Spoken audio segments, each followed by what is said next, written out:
Jesus Christ in his place. Inú mi dùn púpọ̀ láti rí bí gbogbo wa ṣe jáde láti ṣe àyẹ́sí Ọlọ́run ní àṣálẹ́ yìí. I thank the Lord for touching your heart and receiving you to himself. Mo dúpẹ́ lọ́wọ́ Ọlọ́run tó fi ọwọ́ tọ́ ọkàn ẹnì kọ̀ọ̀kan tó sì mú yín wá sí ọ̀dọ̀ ara rẹ̀. When the king of the land is sitting to honor Jesus. Nígbà tí kábíyèsí ti ìlú wa jókòó láti bọlá fún Ọlọ́run. When people are gathered in such magnitude. Nígbà tí àwọn èèyàn jókòó ní ọ̀kẹ́ àìmọye bí eléyìí. The reason simply because of Jesus Christ. Nítorí pé Jésù Kristi. It gives us great joy. Ó máa ń mú ayọ̀ wa kún. Great joy. Ayọ̀ púpọ̀. The Lord is going to bless you. Ọlọ́run yóò bùkún fún yín. The Lord is going to increase you. Ọlọ́run yóò sọ yín di ńlá. The way you have received Jesus in this place. Bí ẹ ṣe gba Ọlọ́run nínú ìlú yìí. He is going to show himself mighty tonight. Ó máa fi ara rẹ̀ hàn ní àṣálẹ́ yìí lọ́nà ìyanu. He is going to be a blessing to each and every one of you Ó máa tonight. jẹ́ ìbùkún fún ẹnì kọ̀ọ̀kan ní àṣálẹ́ yìí. I greet the king. Mo kí kábíyèsí. I greet the ministers. Mo kí ẹ̀yin òjíṣẹ́ Ọlọ́run. I greet everyone sitting Mo tonight. kí ẹnì kọ̀ọ̀kan tó wà níbí ní àṣálẹ́ yìí. I sincerely greet you in Jesus' name. Mo kí gbogbo yín dáradára ní orúkọ Jésù. I want to talk to you about Jesus. Mo fẹ́ sọ fún ọ nípa Jésù Kristi. I would not have come here. Èmi ìbá ti máa wá sí bíbá yìí. But when the Lord spoke to me, Nígbà tí Ọlọ́run bá mi sọ̀rọ̀. when Jesus spoke to me, Nígbà tí Jésù bá mi sọ̀rọ̀. he said to me, Ó sọ fún mi. he said, go Ó ní lọ and look for my people. lọ wá àwọn ènìyàn mi. Wherever you find them, Níbikíbi tó bá rí wọn. speak to them Bá wọn sọ̀rọ̀. about the word of this life, Nípa ọ̀rọ̀ ìyè. about the word of his mercy, Nípa ọ̀rọ̀ àánú rẹ̀. the word of his deliverance, Nípa ọ̀rọ̀ ìtúsílẹ̀ rẹ̀. of his power, Nípa agbára rẹ̀. of his healing. Nípa ìjẹ́ ìwòsàn rẹ̀. He said, talk to them about his grace. Sọ fún wọn nípa oore ọ̀fẹ́ rẹ̀. I said, Jesus spoke to me. Jésù bá mi sọ̀rọ̀. I heard Jesus speaking to me, Mo gbọ́ Jésù tó sọ fún mi. telling me, go out, Ó sọ fún mi pé kí n jáde lọ. look for my people wherever you find them, Wá àwọn ènìyàn mi níbikíbi tó bá ti lè rí wọn. and speak to them. Bá wọn sọ̀rọ̀. I said, Lord, Mo sọ pé Olúwa. I said to Jesus, I said, Lord, Mo sọ fún Jésù pé Olúwa. how will I know your people? Báwo ni mo ṣe fẹ́ mọ àwọn ènìyàn rẹ? How will I be able to find your people? Báwo ni màá ṣe rí àwọn ènìyàn rẹ? They don't have mark on their forehead. Kò sí àkọlé níwájú orí wọn. They don't have color. Wọn à ní àwọ̀ tó yàtọ̀. They don't have uniform. Wọn à ní aṣọ ẹgbẹ́jọdá. How will I not know them? Báwo ni mo ṣe fẹ́ mọ̀ wọ́n? And Jesus said to me, Jésù wá sọ fún mi. he said, my sheep hear my voice Àwọn àgùntàn mi wọ́n ń gbọ́ ohùn mi. and they follow me. Wọ́n sì ń tẹ̀lé mi. My sheep hear my voice Àwọn àgùntàn mi wọ́n ń gbọ́ ohùn mi. and they listen to me. Wọ́n sì ń fetí sí ohun tí mò ń sọ. I understand.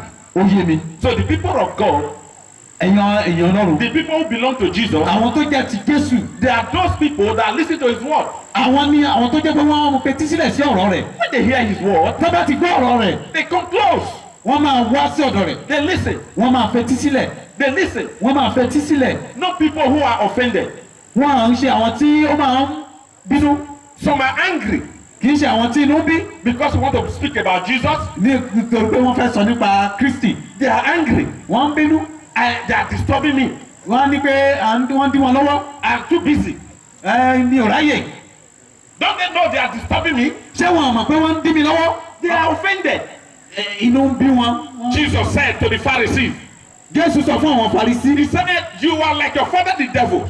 Ó ẹ̀yin dàbí ìkan nínú àwọn bàbá yín tó jẹ́ Sátánì. If you were children of God, Tó o bá jẹ́ ọmọ Ọlọ́run. if you were children of God, Tí ìwọ bá jẹ́ ọmọ Ọlọ́run. you will listen to God's word. Òun á fetí sílẹ̀ sí ọ̀rọ̀ Ọlọ́run. But now you cannot listen to God's word Ṣùgbọ́n o ò lè fetí sí ọ̀rọ̀ Ọlọ́run. because you are not God's children. Nítorí pé o kì í ṣe ọmọ Ọlọ́run. God's word will not offend his people. Ọ̀rọ̀ Ọlọ́run kò ń bí ènìyàn nínú. But now Jesus said to them, you are offended because I tell you the truth. Jésù sọ fún ọ pé inú bí yín nítorí pé mò ń sọ òtítọ́. He said, that's because you don't belong to God. Nítorí pé ẹ ò jẹ́ ti Ọlọ́run. And so you see, you have gathered here tonight Ṣùgbọ́n ẹ ti péjọpọ̀ ní àṣálẹ́ yìí. because you want to listen to Jesus. Nítorí pé ẹ fẹ́ fetí sí Jésù. And that means you belong to him. Ìyẹn fi hàn pé ẹ jẹ́ ti Kristi. So many will not come. ọ̀pọ̀lọpọ̀ lè má wá. Even if you go to knock in their door, ibi ìkẹ́ lọ kanlẹ̀kùn ilé rẹ̀. even if you give them money, they will give excuse. ibi ìkẹ́ fún wọn lówó pẹ́ ṣáà máa bọ̀ wọ́n á rí They àwáwí will ṣe. never come. dé wọn ní wá.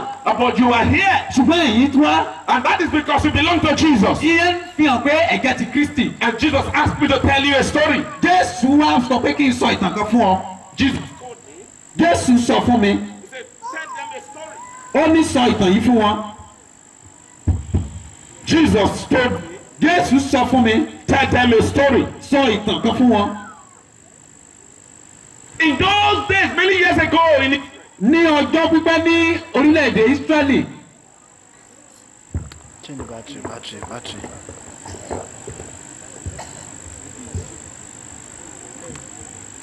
offended God. àwọn ènìyàn Ọlọ́run wọ́n mú Ọlọ́run bínú. The people of God, they offended their God. àwọn ènìyàn Ọlọ́run ní ilẹ̀ Ísírẹ́lì wọ́n bí Ọlọ́run wọn nínú. And God was angry with them. Ọlọ́run wá bínú sí wọn. Because God was angry with them, nítorí pé Ọlọ́run bínú sí wọn.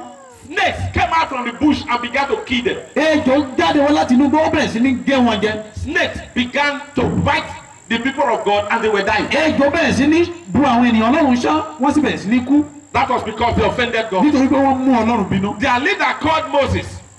olórí wọn tí a pè ní Mósè. Their leader who was called Moses olórí wọn tí ó ń jẹ́ Mósè. cried to God. ó pariwo sí Ọlọ́run. He said, "Oh Jehovah, ó ní Olúwa. the Lord God of Abraham, Ọlọ́run the Ábúráhámù. Lord God of Isaac, Ọlọ́run Ísákì. the Lord God of Jacob, Ọlọ́run Jákọ́bù. God of our father, Ọlọ́run àwọn bàbá wa. have mercy on us. a ṣe àánú fún We wa. have sinned against you. a ti ṣẹ̀ sí ọ. We are dying. à ń kú lọ. Snakes are killing us." ejò ń pa wá. And God heard his voice. Ọlọ́run sì gbọ́ And ìpè God rẹ̀. answered him. Ọlọ́run sì dá a lóhùn. And God said to Moses, Ọlọ́run sọ fún Mósè. "You want your people to live? ó fẹ́ kí àwọn èèyàn rẹ̀ wà You láàyè. don't want them to die?" ó fẹ́ kí wọ́n kú. He said, "Yes, Lord." ó ní bẹ́ẹ̀ ni Olúwa. He said, "Okay, now mold a snake." ó ní ṣe àwòrán ejò. He said, "Mold it. mọ́ mú A àmọ̀ snake. kó fi Cast it. bíúdì ẹ̀ kó fi mọ ejò. Cast it. mọ́ fi nǹkan kan Mold it. ṣe. Hang it on a pole. fi kọ́ sórí igi. Mold a snake. mọ ejò fi àmọ́ ńlẹ̀ fi mọ ejò fi mọ àwòrán ejò fi kọ́ sórí igi. Hang it on a pole. fi kọ́ sórí igi. If anyone is beaten, ẹnikẹ́ni tí ejò bá ti bù ṣán. let that person go and look at the snake on the pole. jẹ́ kó lọ wo ejò tó fi kọ́ sórí igi. If he shall see the snake, tó bá ti rí ejò yẹn. he will live and will not die. á wà láàyè kò sì ní kú. And that was what Moses did. ohun tí Mósè ṣe nìyẹn. And so the problem of snake was solved. òpin sì dé bá ìṣòro ejò tó fún wọn tán. Snakes left the land. ejò fi ilẹ̀ náà sílẹ̀. Nobody was dying anymore ẹnikẹ́ni ò kú mọ́. as a result of snake bite. nítorí pé ẹnikẹ́ni ò kú nípasẹ̀ ejò mọ́. According to John chapter 3 verse 14, gẹ́gẹ́ bí bíbélì ṣe sọ ní ìwé Jòhánù orí kẹta ẹsẹ̀ ìkẹrìnlá. Jesus said, Jésù sọ wípé as Moses lifted the serpent in the wilderness, gẹ́gẹ́ bí a ṣe gbé ejò sókè ní aginjù. as Moses hung the snake on a pole in the wilderness gẹ́gẹ́ bí a ṣe fi ejò kọ́ sórí igi nínú aginjù. to solve the problem of Israel, tó sì yanjú ìṣòro àwọn ọmọ Ísírẹ́lì. so also Jesus himself will be hung on the tree. gẹ́gẹ́ bẹ́ẹ̀ náà ni a ó gbé Jésù Kristi kọ́ sórí igi. As Moses raised up the serpent in the wilderness, gẹ́gẹ́ bí Mósè ṣe gbé ejò kọ́ ní aginjù. Jesus also will be raised up on the tree. Jésù Kristi a ó gbé kọ́ sí orí igi. If anyone shall look unto him, ẹnikẹ́ni tó bá wò ó. he shall live ó máa yè. and not die. kò sì ní kú. If you shall look unto Jesus on the cross, ẹni tó bá wo Jésù lórí igi and àgbélébù. Jesus was hanged on the cross. a ti gbé Jésù kọ́ sórí igi àgbélébù. Jesus was crucified. a kàn án mọ́ àgbélébù. They hang him on the cross. wọ́n gbé kọ́ sórí àgbélébù. Raised up from the ground. wọ́n gbé láti ilẹ̀. He was far. ó jìnnà sí He ilẹ̀. was on the cross ó wà lórí àgbélébù. like the snake of Moses. gẹ́gẹ́ bí ejò tí Mósè gbé kọ́. Today, if you look unto him, lónìí tó bá wò ó. if you look unto Jesus on tó the o bá cross, wo Jésù lórí àgbélébù. if you shall look unto Jesus on tó the o bá cross, lè wo Jésù kó wà lórí if àgbélébù. you shall believe on Jesus who was tó o bá lè crucified, ní ìgbàgbọ́ nínú Jésù tí a kàn mọ́ if you àgbélébù. shall trust in Jesus who was hanged on tó the o cross, bá lè ní ìgbàgbọ́ nínú Jésù tí a gbé kọ́ sórí àgbélébù. you shall live wàá yè. eternal life. wàá ní ìyè ayérayé. You shall not perish O ò ní ṣègbé. if you shall trust in Jesus. Tó o bá ní ìgbàgbọ́ nínú That Jésù. sickness will not kill you. Ejò àìsàn yẹn kò ní pa ọ́. If you shall trust in Jesus, Tó o bá ní ìgbẹ́kẹ̀lé nínú Ọlọ́run. that trouble will not swallow you. Ìṣòro yẹn kò ní gbé ọmì. If you shall trust in Jesus, Tó o bá ní ìgbẹ́kẹ̀lé nínú Ọlọ́run. that devil cannot kill you. Èṣù yẹn kò ní pa ọ́. Because this is the answer Nítorí pé eléyìí ni ìdáhùn God has given to your problem. tí Ọlọ́run ti fi sílẹ̀ fún ìṣòro tó o ní. The answer God has given to your problem Ọ̀nà àbáyọ sí ìṣòro rẹ tí Ọlọ́run ti là kalẹ̀. is the cross of Jesus Ó Christ. ní àgbélébù Jésù Kristi. If you shall believe in Him, Tó o bá lè gbàgbọ́ nínú rẹ̀. if you shall trust in Him, Tó o bá lè ní ìgbàgbọ́ nínú rẹ̀. your problem shall be over. Ìṣòro rẹ ó dópin. Your trouble shall be gone. Ìṣòro yẹn ó parí. There are problems of life Oríṣiríṣi ìṣòro ló wà nínú ayé. that doctors cannot solve. Tí àwọn oníṣègùn òyìnbó tí wọn ò lè There are yanjú. problems of life Àwọn ìṣòro ayé wà that government cannot solve. tí àwọn olóṣèlú ò lè yanjú. There are problems of life Àwọn ìṣòro ayé wà that money cannot solve. tí owó ò lè yanjú. If you shall trust in Jesus, Tó o bá ní ìgbẹ́kẹ̀lé nínú if you shall Ọlọ́run. look unto Jesus, Tó o bá lè wo Jésù Kristi. you will have your answer. Wà á ní ìdáhùn sí ìbéèrè rẹ. I know there are people Mo mọ̀ pé àwọn èèyàn wà who will say, tó máa sọ wípé I already know Him. mo mọ̀ èmi mọ̀. I already know Jesus. Mo ti mọ Jésù tẹ́lẹ̀tẹ́lẹ̀. I have known Him already. Mo mọ Jésù. I can mention His name. Mo lè dárúkọ ẹ̀. I can pray to Him. Mo lè gbàdúrà sí. But I am not going to argue with anyone. Mi ò ní bá ẹnikẹ́ni jiyàn. I am not going to argue with anyone. Mi ò ní bá ẹnikẹ́ni jiyàn. But I want you to examine yourself. Mo fẹ́ kí ìwọ gangan kó yí ara rẹ wò. Look to your heart properly. Gbọ́ ọkàn rẹ dáradára. Tell yourself the truth. Bá ara rẹ sọ òtítọ́. Do I truly trust in Jesus? Ìjẹ́ lótìtọ́ ni mo gbẹ́kẹ̀lé Jésù yìí. Have I truly seen Jesus? Ìjẹ́ mo ti rí Jésù yìí ní tòótọ́ ní tòótọ́. Have I seen Jesus with my heart? Ìjẹ́ mo ti rí láti inú ọkàn mi. Because I know some people who have seen Jesus. Mo mọ̀ pé àwọn kan tó ti rí Jésù. I know some people who saw Jesus. Mo mọ̀ àwọn kan tó ti rí Jésù. There was a woman in the Bible. Obìnrin kan wà nínú Bíbélì. This woman was bleeding Obìnrin yìí jẹ́ oníṣun ẹ̀jẹ̀. for 12 good years. Fún ọdún méjìlá lódìdí. She was menstruating.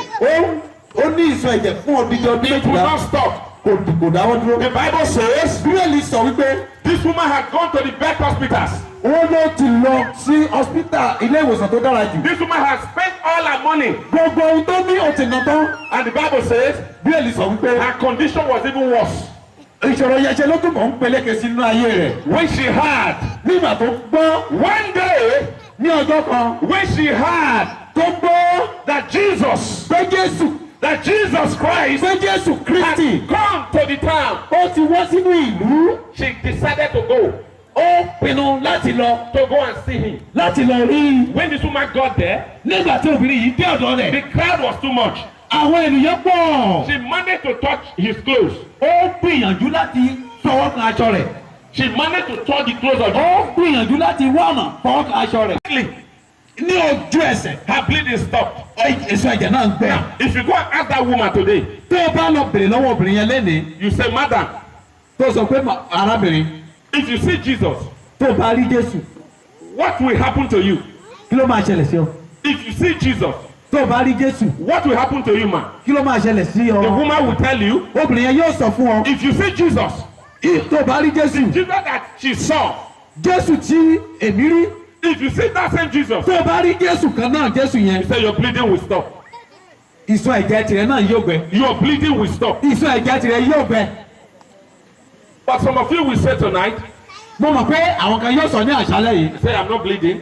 Èmi ò kúkú ní ìsun ẹ̀jẹ̀. Some men are here, they will say, well, I'm a man, I don't bleed. Àwọn ọkùnrin wà níbi tá a sọ pé ọkùnrin ni mí, mi ò lè ní ìsun ẹ̀jẹ̀. That is because you don't understand something. Nítorí pé òye kìíní kan ò yé ọ. Bleeding, Ìsun ẹ̀jẹ̀, you don't understand what it means. o ò tí ì mọ ìtumọ̀ ẹ̀. You go to work in the morning, O lọ síbi iṣẹ́ láàárọ̀. you earn salary or whatever income. O gba sálárì tàbí ohun tó ṣà ń san fún ẹ. The next day, you cannot even see the money because you have spent it on something that you can't understand. Ní ọjọ́ kejì, owó yẹn ò sí mọ́ torí pé o ti ná sórí àǹkan tí o kàn nítumọ̀. Your salary, you cannot see to do anything to plan with. Owó oṣù tó ń gbà kò ń ṣe nǹkan tó lè pílànù nǹkan rere lé lórí. You do business, nothing to show for it. O ń ṣòwò, kò sí nǹkan tó lè fi hàn nípa ẹ̀. Your farm, you labor and labor, nothing to show at the end. Wàá ṣiṣẹ́ oko títí, kò sí nǹkan kan tó máa jáde lópin ọdún. Your business is bleeding. Òwò rẹ, ìdókòwò rẹ, ó ní ìsun ẹ̀jẹ̀. You don't see your business is bleeding. o ṣàkíyèsí pé òwò rẹ ó ń ní ìsọ ẹ̀jẹ̀. From one sickness to the other. lórí àìsàn kan sí ìkejì ni. Your child is sick. bí ọmọ sick ọmọ aṣàìsàn. After that one is healed. tí yẹn bá sàn. The next one begins. ọmọ mìíràn tún bẹ̀rẹ̀ àìsàn. Your house is trouble. ilé rẹ wà ní rúru. No peace in your house. kò sí àlàáfíà pípẹ́ nínú ilé rẹ. Don't you see your home is bleeding? o rí pé ilé rẹ ó ní ìsọ ẹ̀jẹ̀. There is trouble there. ìṣòro wà níbẹ̀. If you see Jesus, tó bá rí Jésù. all this will be over. gbogbo nǹkan wọ̀nyí á dópin. If you see Jesus, tó bá rí Jésù. all this will be over. gbogbo nǹkan wọ̀nyí á dópin. I know someone else who saw Jesus. mo tún mọ obìnrin kan tó tún rí Jésù. Somebody else who saw Jesus. ẹnìkan tó tún rí Jésù. His name is called Bartimaeus. orúkọ rẹ̀ ni Batilómẹ́ù. But he was a blind man. ó jẹ́ afọ́jú. Because he was a blind man, nítorí pé ojú rẹ̀ fọ́. they began to call him blind Bartimaeus. wọ́n pè ní Batilómẹ́ù afọ́jú. Because this world, nítorí pé ayé yìí. this world that we are living, ayé tá à ń gbé nínú rẹ̀ yìí. they like to describe you by your disease and sickness. wọ́n ń fi ìṣòro tàbí àìsàn tó ní wọ́n láìkí láti máa fi ti àpèjúwe They rẹ̀. like to describe you by what is not good. wọn ohun tí ò dára ló máa ń wọ́n láti fi ti àpèjúwe. You know that blind man there. ṣé ẹ mọ ọkùnrin afọ́jú tó wà ń bẹ̀ yẹn. You know that sick woman there. o máa aláìsàn obìnrin tó wà ń bẹ̀ yẹn. Nobody will say, you know that healthy woman there. kò sẹ́ni tó máa sọ pé ẹ mọ obìnrin tára ẹ̀ dá ṣáṣá tó wà níbẹ̀ yẹn. It's only, you know that sick man there. o máa aláìsàn obìnrin tó wà ń bẹ̀ yẹn. The world we are living, ayé tá à ń gbé nínú rẹ̀. they like to describe us by our sickness and wọ́n fẹ́ disease. láti máa fi wá hàn pẹ̀lú àìsàn àti ìṣòro tó wà ní ayé wa. This man name was called blind Bartimaeus. nítorí náà ọkùnrin yìí wọ́n pè ní Batilómẹ́ù afọ́jú. One day, ní ọjọ́ kan when he was on the roadside, bó ṣe wà ní ojú ọ̀nà because he was a beggar, nítorí pé alágbe ni he would sit on the roadside ó jókòó ní ẹ̀gbẹ́ ọ̀nà begging for money. a máa tọrọ fún agbe a máa tọrọ fún owó. One day, ní ọjọ́ kan he heard a great noise of people. ó gbọ́ ariwo ọ̀pọ̀lọpọ̀ ènìyàn They were passing by. wọ́n kọjá lọ. Bartimaeus asked a question. Batilómẹ́ù béèrè ìbéèrè People were around him there. lọ́wọ́ àwọn tó wà nítòsí He ọ̀dọ̀ rẹ̀. asked them a question. ó béèrè ìbéèrè lọ́wọ́ wọn. What is happening? What am I hearing? kí ló ń ṣẹlẹ̀ kí la lè mọ eléyìí sí. They told him it's Jesus Christ of Nazareth that wọ́n is sọ passing fún by. pé Jésù Kristi ti Násárẹ́tì ló kọjá lọ. Then Bartimaeus began to shout. Batilómẹ́ù wọ́n bẹ̀rẹ̀ sí ní pariwo. He began to ó cry. bẹ̀rẹ̀ sí ní kégbe. Jesus Christ of Nazareth, Jésù Kristi thou son of David, ọmọ Dáfídì have mercy on me. ṣàánú fún mi.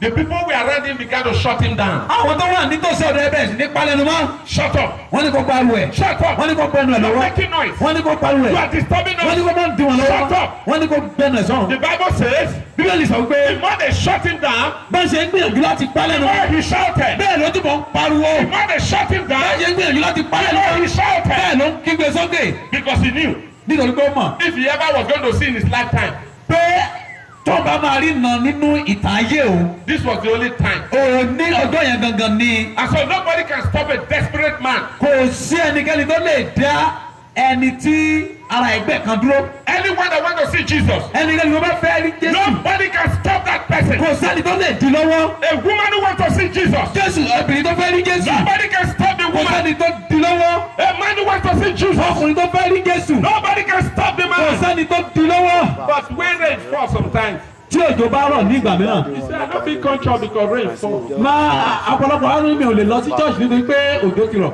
If rain can even stop you from coming to church, tí òjò bá lè di ẹ lọ́wọ́ láti lọ sí church. what are you now saying? kí ló wá ń sọ. You don't want to see him. o ò fẹ́ rí ni. You are not interested. o ò ní lọ́kàn. Blind Bartimaeus, àfọ́jú Batilómẹ́ù. nobody could stop him. kò sẹ́ni tó ní agbára láti dì lọ́wọ́. Nobody could stop him. kò sẹ́ni tó ní agbára tó lè dì lọ́wọ́. And the Bible says Jesus heard him. bíbélì sọ pé Jésù gbọ́ ohùn rẹ̀. When Jesus heard, nígbà tí Jésù gbọ́ he stopped. ó dúró. He said, Bartimaeus, come. ó ní Batilómẹ́ù wá. You have to cry ó ní láti pariwo. until Jesus hear you. títí tí Jésù á fi gbọ́ ohùn When rẹ̀. Jesus heard, tí Jésù bá gbọ́ he stopped. á dúró. He said, Bartimaeus, come. ó ní Batilómẹ́ù He said, what do you want? kí ló fẹ́. He said, I want to see. ó ní mo fẹ́ ríran. I want my eyes to open. mo fẹ́ kí ojú mi kí ó là. And Jesus touched his eyes. Jésù fọ́ ọkàn ní ojú. His eyes were open. ojú rẹ̀ sì là. His eyes were open. ojú rẹ̀ sì là. Like some of your eyes will open tonight. Ojú ẹnìkan yóò là ní àṣálẹ́ yìí. Like your eyes will open tonight. Ojú ẹnìkan yóò là ní His àṣálẹ́ yìí. eyes were open. Ojú rẹ̀ là. If you go and meet Bartimaeus today, Tó o bá lọ bá Bátílómẹ́ù you will tó say, lọ bá Bátílómẹ́ù lónìí. you say Bartimaeus, Tó lọ bá pé Bátíméù if you see Jesus, tó o bá rí Jésù what will happen to you? kí ló máa ṣẹlẹ̀ sí ọ? Bartimaeus will answer you Bátílómẹ́ù á sọ fún ọ, and tell you, á sọ fún ẹ pé if you truly see Jesus, tó o bá rí Jésù yìí nítòótọ́ your blind eyes will open. ojú rẹ̀ tó ti fọ́ yẹn á ríran. If you truly see Jesus, Tó o bá rí Jésù nítòótọ́ your blind eyes will open. ojú rẹ̀ yóò là. I know some of you will say, but I'm not blind. Ọ̀pọ̀lọpọ̀ á sọ pé ojú mi ò fọ́. So since I'm not blind, why will you open my eyes? Nígbà tójú mi ò fọ́ kí ló fẹ́ là lójú mi? That is because you don't understand something. Nítorí pé òye ọ. You don't understand something. Ohun kan òye ọ. Suddenly your baby shouted at night. Ní ìgbà kan ọmọ ẹ̀rẹ́dẹ́ pariwo ní ọ̀gànjọ́. Your baby shouted at night. Ọmọ ẹ̀rẹ́dẹ́ pariwo ní ọ̀gànjọ́. And before the money is dead, Kí ilẹ̀ tó mọ́ ó ti dòkú. you don't know what happened. O mọ nǹkan tó ṣẹlẹ̀. Your business, Òwò ẹ. 2 demons just enter your trade, your market. Èṣù ẹ̀mí èṣù ó wọ ẹ̀mí àrékèrèkè èṣù ó wọlé sínú òwò They ẹ. carry all your market in a sack and put on their shoulder and go. Wọ́n gbé gbogbo ọrọ̀ ajé ẹ sínú àpò wọ́n gbé lọ. You are sleeping at home. Òun sùn nínú ilé. You are sleeping. Demons have finished your business. Òun sùn nínú ilé èṣù ti parí ọrọ̀ ajé ẹ. You are sleeping. Your baby is dying near to you. Òun sùn èṣù ó ti pa ọlọ́mọ. They have cut the heart. Wọ́n ti mú ọkàn ẹ̀ wọ́n ti gé kúrò. You are sleeping. Òun sùn And the next day the baby is dead. ní ọjọ́ kejì ọmọ di òkú. Your marriage is dead Ìgbéyàwó ọ̀pọ̀lọpọ̀ ti di òkú. because a demon has come inside to separate you. Nítorí pé ẹ̀mí òkùnkùn ti wá síbẹ̀ láti darapọ̀. You don't even know. O ò tilẹ̀ mọ̀. You don't know. Ó mọ̀. You don't know. Ó mọ̀. And say you can see. Ó sì sọ pé o lè sí. You are more blind than Bartimaeus. Ojú ẹ̀ pọ̀ ju ti bá ti You mú. went to Jesus. O nílò láti rí Jésù. You come to Jesus. O ti wá sọ̀dọ̀ He Jésù. will open your eyes. Á la ojú rẹ̀. He will open your eyes. Á mú kó o ríran. He will open your eyes Á la ojú rẹ̀. and give you power Á fún ẹ ní agbára to deal with your enemies. láti dojú ìjà kọ àwọn ọ̀tá He will rẹ̀. give you strength Á fún ẹ ní so that okun. you will not become a beggar. So ò ní di If alágbe. you come to Jesus. Tó o bá wá sọ̀dọ̀ I Jésù. know someone else. Mo máa nìkan. Another person who saw Mo Jesus. tún máa ẹlòmíràn tó rí Jésù. His name is called Peter. Orúkọ rẹ̀ la pè ní The Pétérù. Bible says he was a fisherman. Ó jẹ́ apẹja. A fisherman. Apẹja ni. The Bible says he was married Ó ṣe ìgbéyàwó. with children. Ó ní àwọn ọmọ. And the Bible said the mother-in-law was staying with him. Bíbélì sọ pé ìyá ìyàwó rẹ̀ ó wà ní ọ̀dọ̀ rẹ̀. They were many in the house. Wọ́n pọ̀ nínú ilé. And he was a fisherman. Ó jẹ́ apẹja. The Bible said Peter went to business. Bíbélì sọ pé Pétérù lọ sẹ́nu iṣẹ́ rẹ̀. He went to fish. Ó lọ pa ẹja From evening to morning. láti àárọ̀ títí di àṣálẹ́. From evening to morning. Láti àárọ̀ títí di The àṣálẹ́. Bible said he could not catch just a single fish. Kò rí nǹkan kan. He was preparing to go back home. Ó ń múra láti lọ sílé nígbà tílẹ̀ mọ́. To go and tell Mama, Láti lọ sọ fún ìyá ìyàwó ẹ̀. he said, I'm sorry. There's no food for Ó today. dùn mí kò sí nǹkan tá a lè jẹ lénìí. He went to return home Ó fẹ́ padà sílé to go and tell the children láti lọ sọ fáwọn ọmọ. there's no school fees. Kò sí owó iléèwé. He went to return home Ó fẹ́ padà sílé to go and tell the wife, kó lọ sọ fún ìyàwó rẹ̀. honey, Ìyàwó. I'm sorry.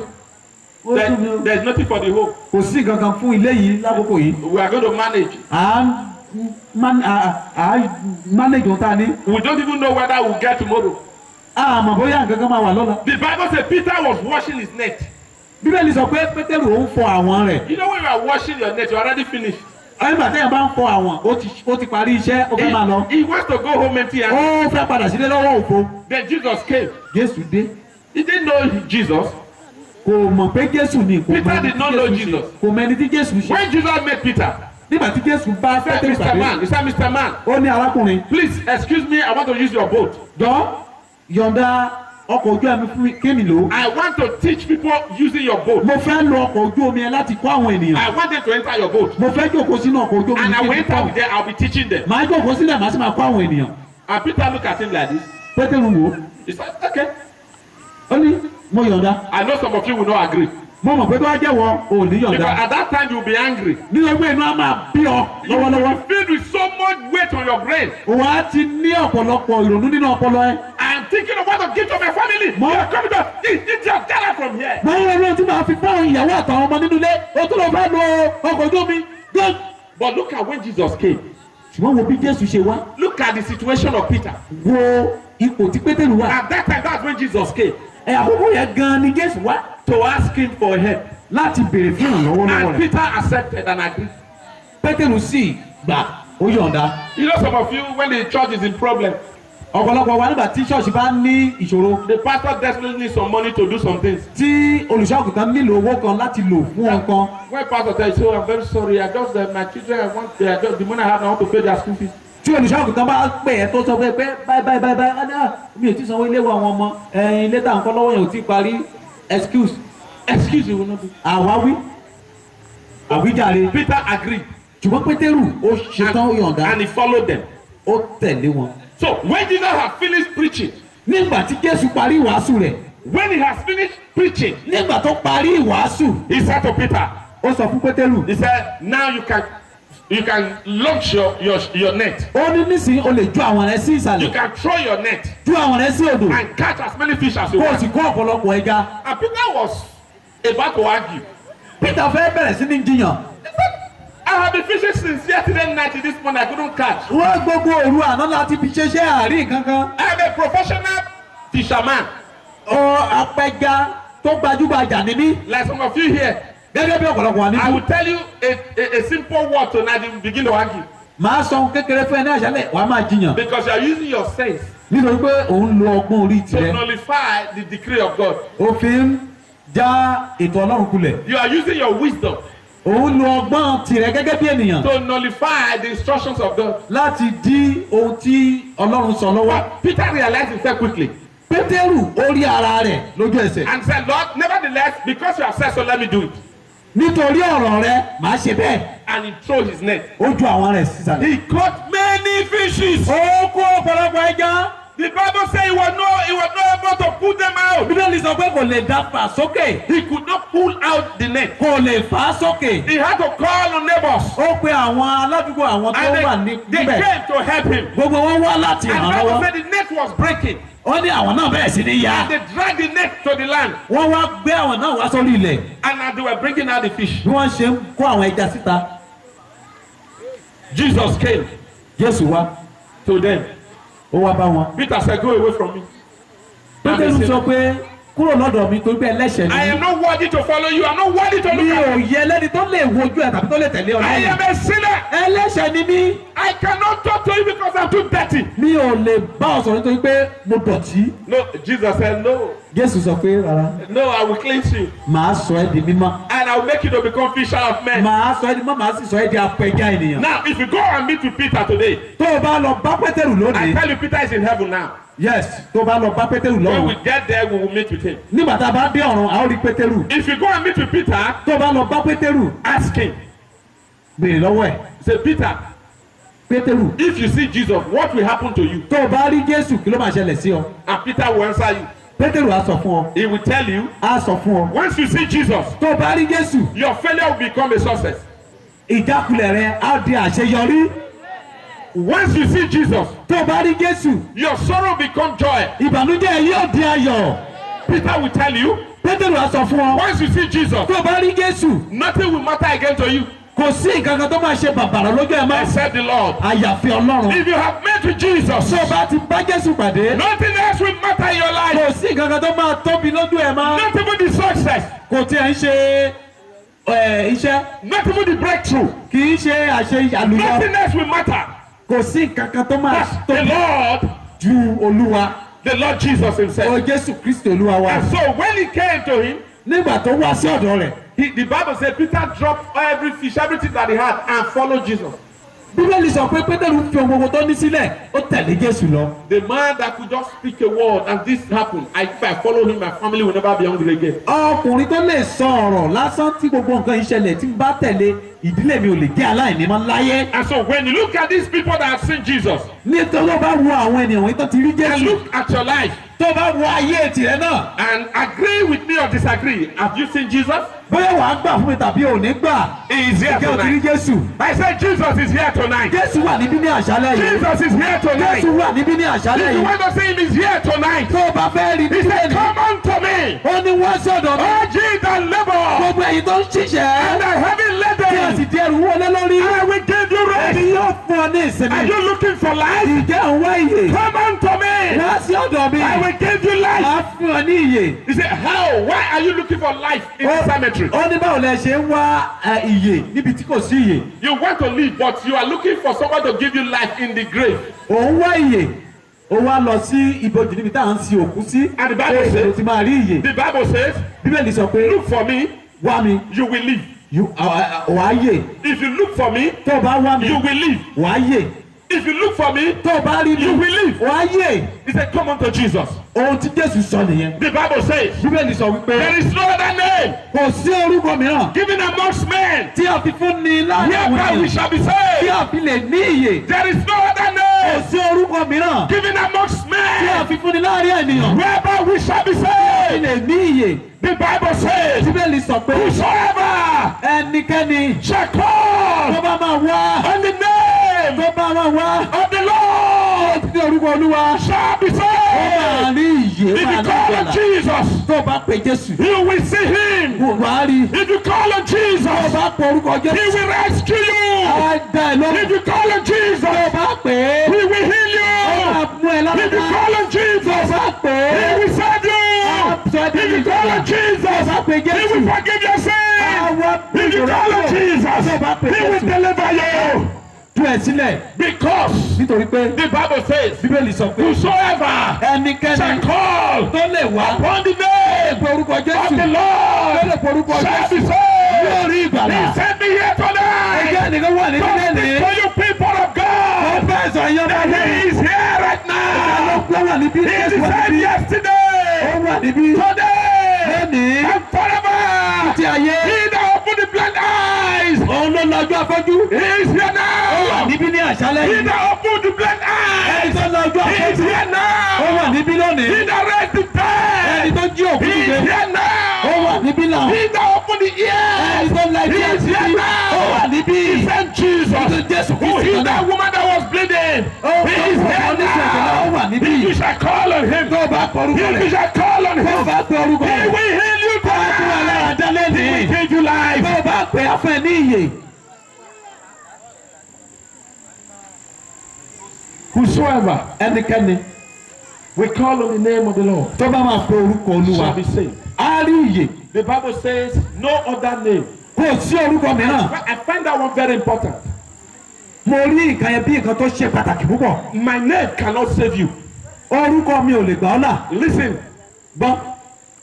the Bible says Bíbélì sọ pé there is no other name kò sí orúkọ mìíràn given amongst men tí a fi fúnni láàrin ènìyàn whereby we shall be saved. tó lè sọ ní díẹ̀ ní ìgbàlà. That means Ìyẹn túmọ̀ sí pé my name cannot save you. orúkọ mi kò lè gbà ọ́ là. If you call on my name, you will die Bó o pe orúkọ mi wàá kú. because I cannot save you. Mi ò lè gbà ọ́ là.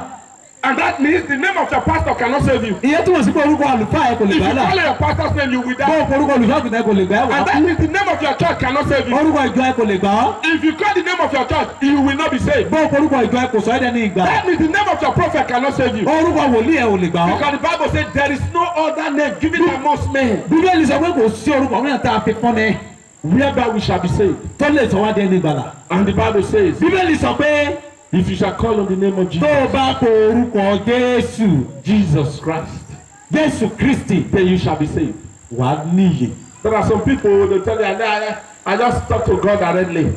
Ọ̀pọ̀lọpọ̀ ń sọ pé mo kàn bá Ọlọ́run sọ̀rọ̀ It's God. láì sí ìdíwọ́ ni It's God, ṣèbí Ọlọ́run ni. God of heaven, Ọlọ́run tó wà lọ́run. God of heaven. Ọlọ́run tó wà lọ́run. And so just go there, talk to him, and he answer you. Àjọ àtọkùnrin màá kàn bá sọ̀rọ̀. He's lying. Wọ́n ní irọ́ ni. Anybody that says that is a liar. Ẹni tó bá ń sọ yẹn òpùrọ́ ni. Anybody that says that is a liar. Ẹnikẹ́ni tó bá sọ bẹ́ẹ̀ òpùrọ́ ni. Because the Bible says, Nítorí pé Bíbélì sọ pé I am the way, èmi ní ọ̀nà I am the truth, àti òtítọ́ I am the life. àti ìyè. No man cometh to this Kò sí Father ẹnikẹ́ni tó lè wá sí ọ̀dọ̀ but bàbá by me. bí kò ṣe nípasẹ̀ You mi. can't get to O God ò lè gbé except by Ọlọ́run. Jesus O ò lè bá Christ. Ọlọ́run sọ̀rọ̀ You expressly. can call on O ò God lè bá Ọlọ́run except sọ̀rọ̀. by Jesus Àyàfi tó bá Christ. lọ tú Because Jésù. he says, Nítorí pé I am the way, nígbà èmi I ní am the ọ̀nà. truth. Èmi ní I am the òtítọ́. life. Èmi sì ní ìyè. No man cometh to this Kò sí Father ẹnikẹ́ni tó wá sọ̀rọ̀ but bàbá by me. bí kò ṣe nípasẹ̀ mi. I can't call on God Mi ò by lè myself. mi ò lè korúkọ Ọlọ́run. Who am I? tani ni. Do you know God? Ìjẹ́ ọmọ Ọlọ́run. How is it like? Báwo ló ṣe rí? Is his leg long or short? Ṣé ẹsẹ̀ ẹ̀gùn ni àbó kúrú? I can't call him Mi ò lè pé. because my sins are too heavy. Torí pé ẹ̀ṣẹ̀ mi pọ̀. I'm so darkened with sins. Mo ẹ̀ṣẹ̀ ti mú mi dúdú ó ti ṣù mí. And the Bible says, Bíbélì sọ pé the righteousness of God is like this light. òdodo Ọlọ́run ó dàbí ìmọ́lẹ̀ iná yìí. It's like this light. Ó dàbí ìmọ́lẹ̀ iná yìí. No human being is ever going to be able to get close. Ẹnikẹ́ni tó jẹ́ ènìyàn tó bá máa lè súnmọ́. And so Jesus has come to make it possible for us to get to him. Jésù ti wá láti mú kó rọ̀ wá lọ́rùn láti súnmọ́. If you reject Jesus, Tó o bá kọ̀ Jésù, you reject life. o kọ̀ ìyè. If you refuse Jesus, Tó o bá kọ̀ Jésù, you refuse God. o kọ̀ Ọlọ́run. You don't have God. O ò ní Ọlọ́run. And that's what I come to preach to you. Ohun tí mo mú wá fún ènìyàn. That Jesus Christ Pé Jésù Kristi, is the name that can save you. òun ni orúkọ tó lè gbà ọ́ là. You will throw away your idols. Ju òrìṣà ẹ You sọnù. will throw away your juju. Ju oògùn ẹ dànù. You will throw away your chants. Ju gbogbo egbògi tó kó sílé dànù. Then Jesus will receive you. Jésù àwa gbà ọ́. You know, let me tell you something. Jẹ́ kí n sọ nǹkan fún ọ. There is nobody in this village Kò sí ẹnikẹ́ni nínú ìlú yìí who will say he's a very good mother or father. tó máa sọ pé ìyá tàbí bàbá dáradára ni òun. So every morning you wake up Ní ojoojúmọ́ tó bá jí because you are a good mother. torí pé o jẹ́ ìyá rere, You begin to knock in every house wàá máa kanlẹ̀kùn gbogbo ilé, and bring all the children out wàá kó gbogbo àwọn ọmọ tó wà and mẹ́sìta, bathe them wàá wẹ̀ fún wọn, and wear them their school uniform wàá wọ aṣọ ilé wọn fún wọn, and give them food wàá tún fún wọn lóúnjẹ, and take them to their different schools. wàá mú wọn lọ sí gbogbo And sùkúl because kan you lọ are a good mother. torí pé o jẹ́ ìyá rere. Is there anybody that can do that? Ìjẹ́ ẹnikẹ́ni ni wọ́n lè ṣe I bẹ́ẹ̀. cannot do it. Èmi ò lè ṣe é. I cannot do it. Mi ò lè ṣe é. I will not do that for my own child. Màá ṣe bẹ́ẹ̀ fún àwọn ọmọ tèmi. I will do it for my own child. Ọmọ tèmi ni màá ṣe é fún. I cannot go to every house and be doing that. Mi for ò lè lọ sí everybody. gbogbo ojúlé láti lọ máa kanlẹ̀kùn kí n máa I will wẹ̀ do it fún for ọmọ my lọ́mọ. child because it's my child. Màá ṣe fún àwọn ọmọ tèmi torí pé ọmọ tèmi ni wọ́n. God is like that. Ọlọ́run rí bẹ́ẹ̀. God is like that. Ọlọ́run rí bẹ́ẹ̀. God said, I love them that love me.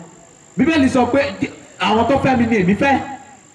If you want God to be your father, Tó o bá fẹ́ kí Ọlọ́run jẹ́ bàbá rẹ. if you want God to be your father, Tó o bá fẹ́ kí Ọlọ́run jẹ́ bàbá so rẹ. that He can be taking care of you, Kó lè máa bójútó. He will dress you up, Kó lè máa ṣe ìtọ́jú He ẹ. will beautify you. Kó lè mú kó rẹwà sí. You need to have a relationship with Him. O ní láti ní ìbáṣepọ̀ pẹ̀lú rẹ̀. You need to be a son. O ní láti jẹ́ ọmọ. You need to be a daughter, O ní láti jẹ́ ọmọbìnrin. so that He can take care of you.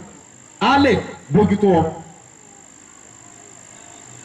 So if you want God to take care of you, you have to become His child. Tó o bá fẹ́ kí Ọlọ́run kó ṣe ìtọ́jú ẹ, o ní láti di So that ọmọ when you rẹ̀. call on Him, He will hear you. Tó o bá wá pe orúkọ rẹ̀, á dá ọ lóhùn.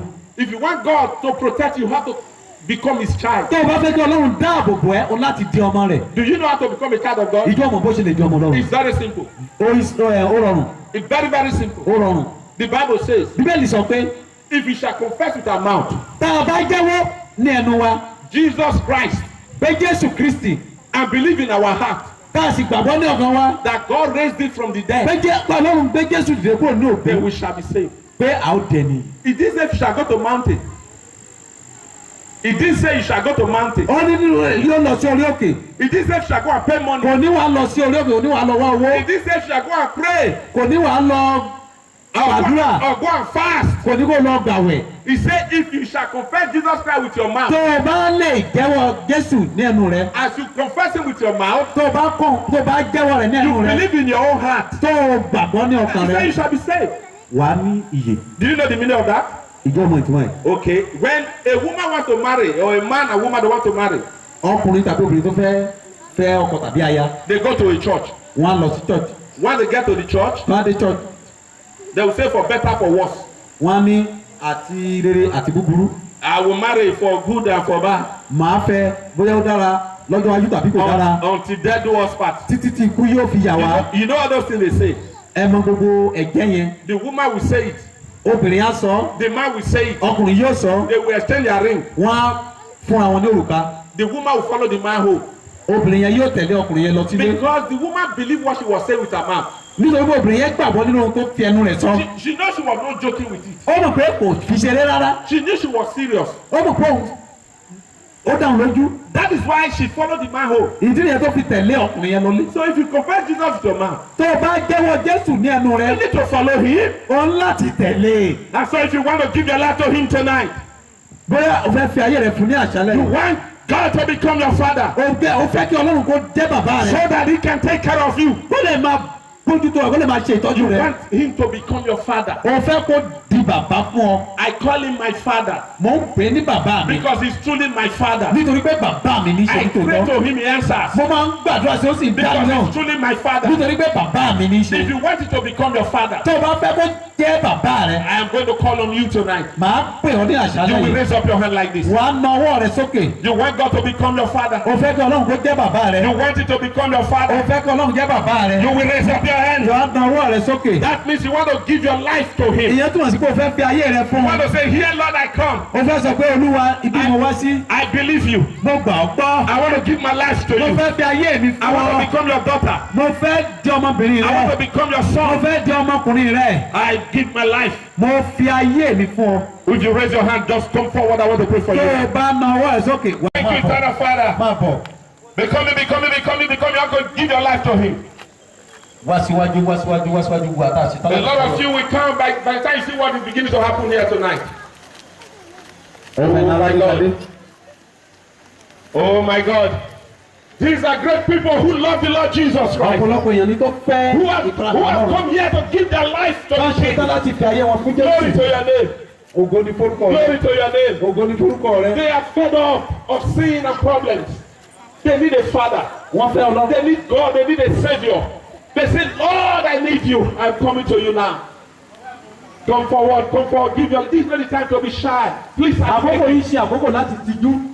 I beg you. This is not the time to be Mo fi shy. Ọlọ́run bẹ̀ ọ́ má tijú. It's a very serious moment. Àkókò tó lágbára la wà I told you yìí. that Jesus is here. Mo sọ fún ẹ pé Jésù wà níbí. By the time I pray for you now, you will understand that He's truly Tí here. bá gbàdúrà fún ọ sọ́dí wà á mọ̀ pé Jésù wà níbí tó By tọ́. the time His glory begin to fall upon you, you will know that He's truly Nígbà tí here. ògo rẹ̀ bá bẹ̀rẹ̀ sí ní fọ́nrán àgbà ayé rẹ̀ wà á mọ̀ pé So Jésù that's wà why I níbí call tó on you tọ́. to give your life to Him now. Máa bọ̀ wá fà ayé rẹ̀ The fún Jésù. Bible says, look for me when I'm close. Bíbélì sọ pé wá mi nígbà tí mo wà nítòsí. When I'm near you, that's when you look for me. Nígbà tí mo súnmọ́ ọ, nígbà yẹn ni kò wá mi. Not when I'm far away. Ní kì í ṣe ìgbà tí mo bá yọ jìnnà. When I'm near to you, that's the time to see me. Nígbà tí mo súnmọ́ tí mo wà nítòsí. He said, the time will come, I will go. Ó ní àkókò ń bọ̀ tí You will ìgbà be tó looking lọ. for me, you will not see me. Ẹ máa wá mi ẹ̀ ò ní rí mi mọ́. That's what the Bible says. Ohun tí bẹ́ẹ̀ ni sọ nìyẹn. I will do the work of Him and send me white is there. Màá ṣe iṣẹ́ ẹni tí wọ́n mi nígbà tí ń ṣe ọ̀sán. For the time coming when no man can walk. Nítorí pé òun ń bọ̀ nígbà tí ẹnikẹ́ni kò ní lè ṣe He iṣẹ́. said, look for me while I can be seen. Wá mi ní àkókò tí o lè rí mi. And he said, now is the time accepted. Ilé àkókò ìgan ni àkókò ìtẹ́wọ́gbà. Now is the time accepted. Àkókò ìgan ni àkókò ìtẹ́wọ́gbà. And so I implore you to come to Torí Jesus. náà mo rọ̀ ẹ́ láti wá fi ayé rẹ fún Jésù. Say, behold, I stand at the door and I knock. Ó ní mo dúró ní ẹnu ọ̀nà mo sì kànkùn. If any man shall open unto me, Bí ẹnikẹ́ni bá lè ṣílẹ̀kùn fún mi. I will come in and I will sup with him. Màá wọlé tọ̀ wá. Behold, I stand at the door of your heart. Mo dúró ní ẹnu ọ̀nà lẹ̀kùn ọkàn rẹ̀. He is the one talking to you now. Òun lẹni tó ń bá ọ sọ̀rọ̀ báyìí. He stands right there in your heart. Ó dúró ní ẹnu ọ̀nà ọkàn That rẹ̀. is why you are thinking like this. Ìdí nìyẹn tó fi ronú bó He ṣe said, ronú. come unto me. Ó ní wá sí ọ̀dọ̀ mi. If you shall hear my voice, Tó o bá lè gbọ́ ohùn mi. do not harden your heart. Má ṣe sí ọkàn rẹ lé. If you shall hear my voice, Tó o bá lè gbọ́ don't be ohùn mi. stubborn. Má ṣe sí ọkàn rẹ lé. Oh, thank you, Father. Olúwa mo fi ọpẹ́ fún ọ. Thank you, glorious God. Mo fi ògo fún Ọlọ́run ìyanu. Oh, my God. Ọlọ́run ayérayé. I want you to call on him. Orúkọ rẹ̀. He says, Father, I believe you. Sọ pé Ọlọ́run mo gbà ọ́ gbọ́. Jesus, I believe you. Jésù mo gbà ọ́ gbọ́. Jesus, I accept you today Jésù mo gbà ọ́ lónìí. to become my Lord and my Master. Láti jẹ́ Olúwa àti olùgbàlà mi. I believe you are the Son of God. Mo gbà pé ọmọ Ọlọ́run ni ọ́. Who has my sins? Dárí ẹ̀ṣẹ̀ mi jì mí. Wash me in your blood, Fi ẹ̀jẹ̀ rẹ wẹ̀ and I mí. shall be cleansed. Màmá Talk to him. Ask for his mercy. bá Ọlọ́run sọ̀rọ̀ béèrè fún àánú Ọlọ́run ní àṣálẹ́ yìí. Bá Ọlọ́run sọ̀rọ̀. Thank you, Lord. Mo dúpẹ́ Ọlọ́run. Thank you, Lord. Mo dúpẹ́ lọ́wọ́ rẹ Olúwa. Thank you, Lord. Mo dúpẹ́ lọ́wọ́ rẹ Olúwa. Thank you, Mo Lord. dúpẹ́ lọ́wọ́ rẹ Olúwa. Glory to your name, O Father.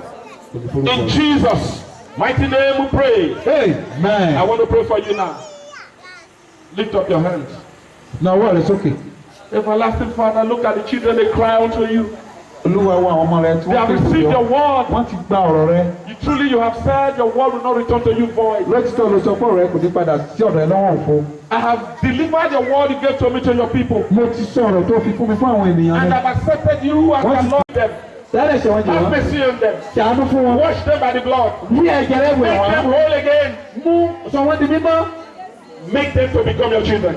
Jọ wọ́n di ọmọ rẹ̀. And give them power to serve you. Fún wọn ní agbára láti sìn Give them ọ́. grace to follow you. Fún wọn ní ọ̀rọ̀ kan láti tẹ̀lé ọ. From today, Lord, Láti ọjọ́ òní lọ. write their name Kọ orúkọ wọn in the last book of life. sínú ìwé ìyè. Write their name Kọ orúkọ wọn in the last book of life. sínú ìwé ìyè ayérayé. So that, Lord, everyone here's name will be written on that glorious book, Gbogbo ọmọ tó wà níbí ní àṣálẹ́ yìí. which is on the throne of Christ our Olú Lord. ọkọ̀ orúkọ sínú ìwé ìyè tó bẹ nínú lórí Thank you. ọ̀rẹ́. In Jesus' mighty name we pray. Amen. Praise the Lord. Hallelujah. Now, listen, people. You know, I have asked God to write your name in the book of God in heaven. We also need to have your name. There's a minister by the side here. You will follow him to the back, wherever you can have light, so that I can put down your names. And return quickly. I want to start to pray. You will see miracles now. From today, you are children of God. You know what to do? Listen first. Listen. From today, you are children of God. Your sins are forgiven. You are now pure in His eyes. If you pray to Him, He will hear you now. He will answer you now. So you will not start to go to church. They will lead you. They know what to do. As a child of God, you need to be going to church. Is that clear? Follow. They will write your name.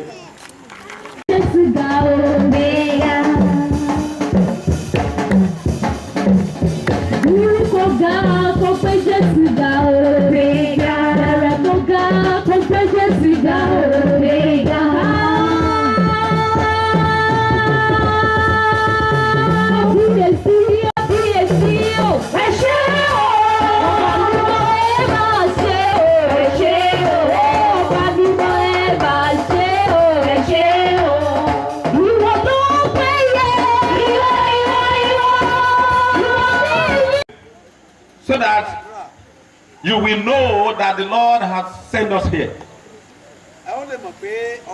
Wá síbí. I want to pray for you now. Mo fẹ́ gbàdúrà fún yín báyìí. Olúwa. Let's stand to our feet. Ẹ jẹ́ ká dìde dúró lórí ẹsẹ̀ wa. Eternal God of heaven, I thank you. Ọlọ́run ayérayé a gbé yín ga.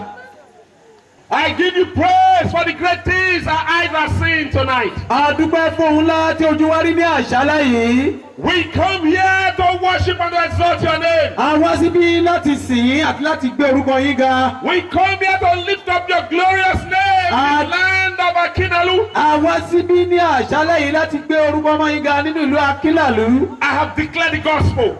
A ti sọ nípa ìyìnrere náà. The Bible says you work with us to confirm the word with signs following. Bíbélì sọ wípé níbikíbi náà wọ́n ti kéde ọ̀rọ̀ náà, iṣẹ́ àmì àti iṣẹ́ ìyanu ń tẹ̀lé. It is time now to deliver the needs of your children. Ó tó àkókò láti ṣe ìtúsílẹ̀ fún àwọn ènìyàn It rẹ̀. is time now to heal the sick. Ó tó àkókò láti ṣe ìwòsàn. It is time now to deliver the oppressed. Ó tó àkókò láti ṣe ìtúsílẹ̀ fún àwọn tí ara ń ni. It is time now to bless your people. Ó tó àkókò náà láti sọ àwọn ènìyàn rẹ̀ díẹ̀ ní ìbùkún. Oh, my great King Jesus Christ, Ọlọ́run ọba alágbára. by the power of the Holy Ghost, Nípa agbára rẹ̀ ló sọ̀kalẹ̀ wá. pray now that to release your glory. Olúwa jẹ́ kí ògo rẹ̀ kó fẹ́ràn hàn. That everyone here tonight, you will meet them at the point of their needs. Ní àṣálẹ́ yìí ọlọ́bẹ̀ ni kòkan pàdé. You will deliver them. Wọ́n ṣe You ìtúsílẹ̀. will heal them. Wọ́n ṣe ìwòsàn. You will bless them. Wọ́n sọ díẹ̀ ní You will ìbùkún. prosper them. Wọ́n sọ sí ìṣeré. Oh my God, I call on you. Ọlọ́run ayérayé mo ké pè ọ́. In the name of Jesus Ní orúkọ Christ. Jésù Kristi. Thank you, Lord. Adúpẹ́ Ọlọ́run. Everyone here, Ẹnì kọ̀ọ̀kan tó wà níbí. you have been wishing or you have been trying to go for deliverance. O ti ń fẹ́ láti di ẹni ìtúsílẹ̀. You're going to mountains to pray, wishing that God will set you free. Ní àṣálẹ́ yìí tó bá ṣetán láti gbàdúrà Ọlọ́run yóò sọ ẹ́ di ẹni tí yóò sọ ẹ́ di òmìnira. Things are not working in your life. Ohun tí o ti ṣe déédéé nínú ayé rẹ. You are in trouble. Bóyá wà nínú ìdààmú. Your dreams are bad. Àwọn àlá búburú ló ńlá. You know that this is not right. This is the devil. O mọ̀ pé kì í ṣe ohun tó dára ní pé ọwọ́ èṣù ni. You want to be delivered. O fẹ́ gba ìdáǹdè. Come out and be delivered freely. Máa bọ̀ níta kó o sì gba ìtúsílẹ̀. Quick. Jáde wá jáde wá jáde wá jáde wá jáde wá. You are sick. O ní àìsàn ní àgọ́ ara rẹ. You have sickness. Bóyá àìsàn wà nínú àgọ́ ara rẹ. Come out quickly. Jáde wá síta kíákíá. The Lord wants to heal you now. Ọlọ́run fẹ́ mú ọ lára dá báyìí. Oh, great God. People are so many. Ọlọ́run alágbára àwọn ènìyàn pọ̀. So many. Àwọn ènìyàn púpọ̀. Father, they need you. They need your help. Ọlọ́run wọ́n fẹ́ràn lọ́wọ́ rẹ̀. Father, they need you. Ọlọ́run wọ́n fẹ́ràn lọ́wọ́ rẹ̀. They are tired and they are weary. Wọ́n ó ti rẹ̀ wọ́n ẹrù tí wọ́n rù. They just are looking for God to heal them. Wọ́n ń fẹ́ ìwòsàn láti ọ̀dọ̀ ìwọ Ọlọ́run. They are calling on Jesus to Wọ́n ń deliver pe them. Jésù Kristi láti bẹ̀ wọ́n wò. Mighty Savior. Ọlọ́run olùdáǹdè ńlá. These many people are looking unto you for their deliverance. Ọ̀pọ̀lọpọ̀ ènìyàn wọ̀nyí ń wò ọ́ fún ìtúsílẹ̀ ayé They are wọn. looking unto you for their healing. Wọ́n ń wò ọ́ fún ìwòsàn nínú ayé wọn. They are tired of carrying sickness and disease. Wọ́n fẹ́ máa gbé àìsàn yìí kiri mọ́. Demons are ruining their destiny. Èṣù ó tilẹ̀ ti bà ìpín But ọ̀pọ̀lọpọ̀ Lord, jẹ́. this is the time of their deliverance. Ṣùgbọ́n àkókò ìtúsílẹ̀ This ní is the Ọlọ́run. time of their salvation. Àkókò ìgbàlà sì ní pẹ̀lú. Oh, great God, I thank you. Ó Ọlọ́run tó ga agbé yín Spirit ga. of God, the glory is here. Ọlọ́run gbogbo ògo bless nígbà your tí name, O bí God. fi ògo fún yín. In Jesus' name. Amen. Bring the oil to me, the anointing oil.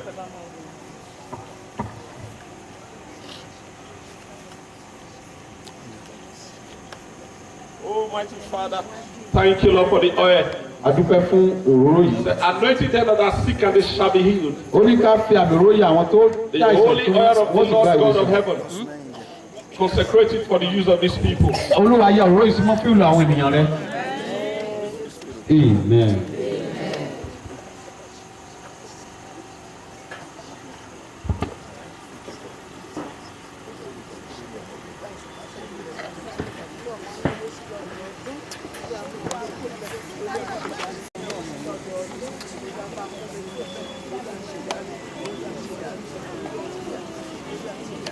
Ask her what the problem is. Ask her what the problem is. I'm going to be very fast.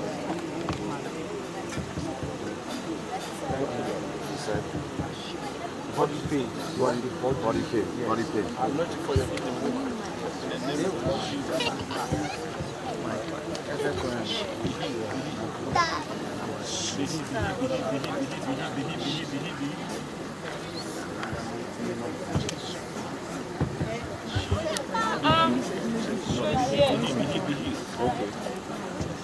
I'm not saying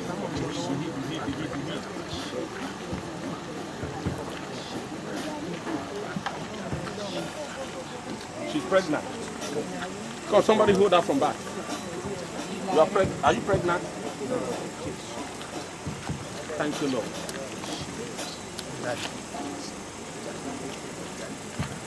I break that spirit now. In the mighty name of Jesus. Break! Break! Thank you, Lord. What's the problem? Poverty. Come.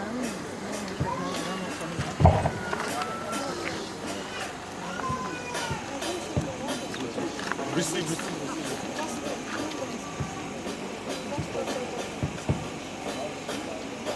You are carrying a good.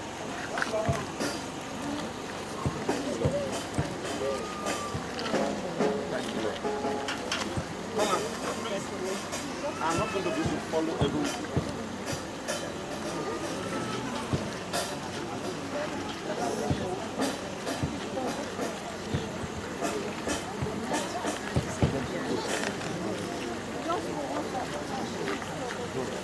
What is the problem? Ẹni tó wá ti gba ìfọwọ́kàn ẹ lọ máa jókòó sáyé If yìí. I pray for you, you go. If I pray for you, you go. If I pray for you, Tó bá ti gbàdúrà fún ẹ máa let lọ sí somebody àyè carry rẹ. this child. Ẹ gbé.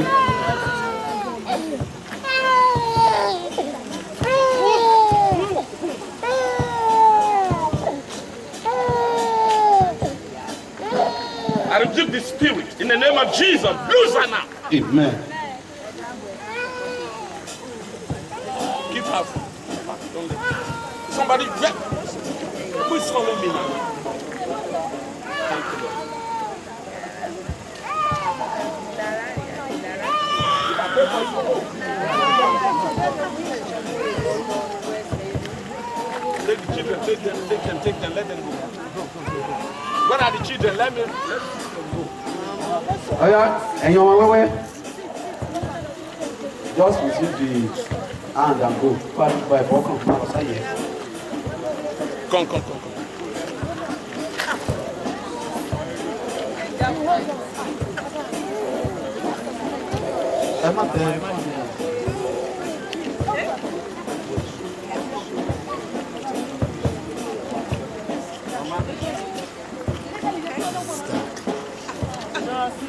Raise up.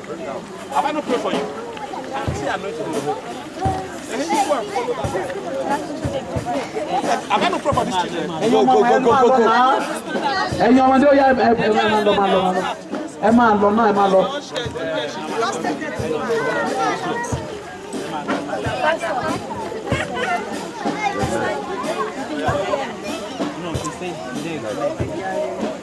Bring her now. Your leg is restored. Amen.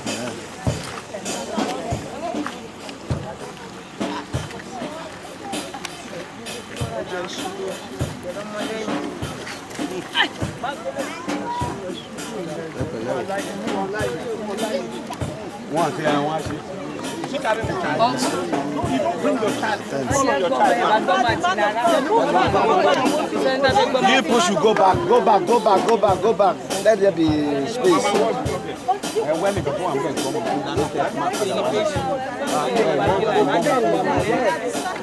ask this woman, what is the problem? Come. What is the problem?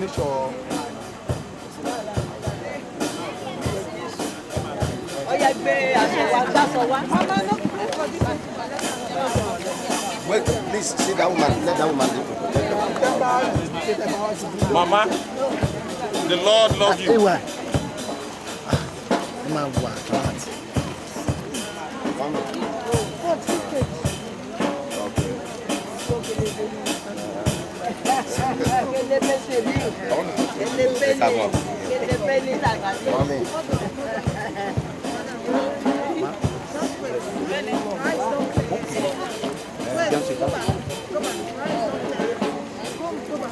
Bring her. Come. Man of God. Let her go sit down. Okay, I'm praying for her. Where are you taking her to? Come. Come out of her. Loose her right now. Come out of her. In the mighty name of Jesus. Come out. Come out. Out. Where's that woman that has that?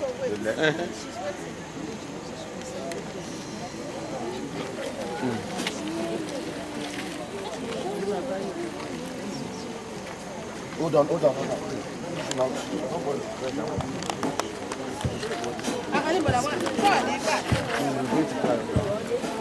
I told you to give your child to somebody who has to carry your child.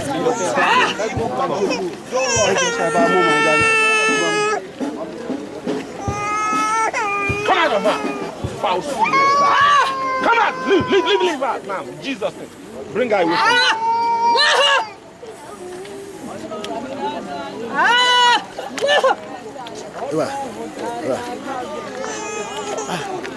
Come, eat seriously. ẹ̀yin ọmọ bẹ́ẹ̀ tó bá ti gbàdúrà fún súnmọ́ kúrò lẹ́kọ̀ọ́ láyé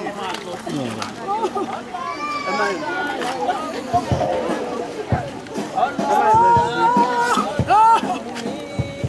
ó ṣe mí dáadáa ó Please. ọlọ́run mi.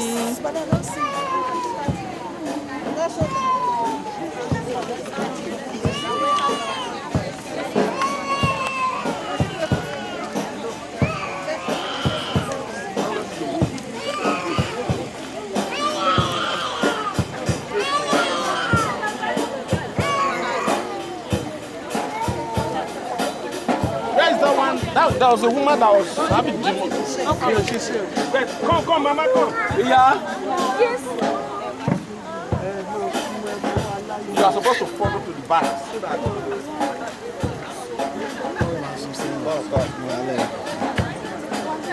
bring her. Loose now.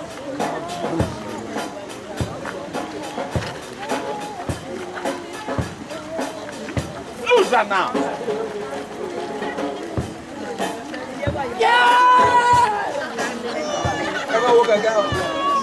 Loser now.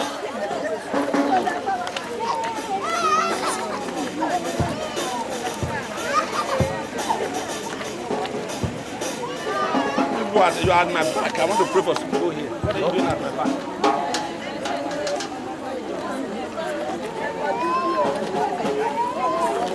How do you go towards this light?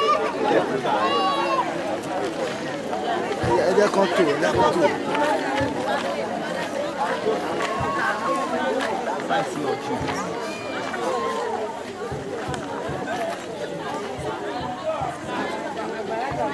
Thank you, Father.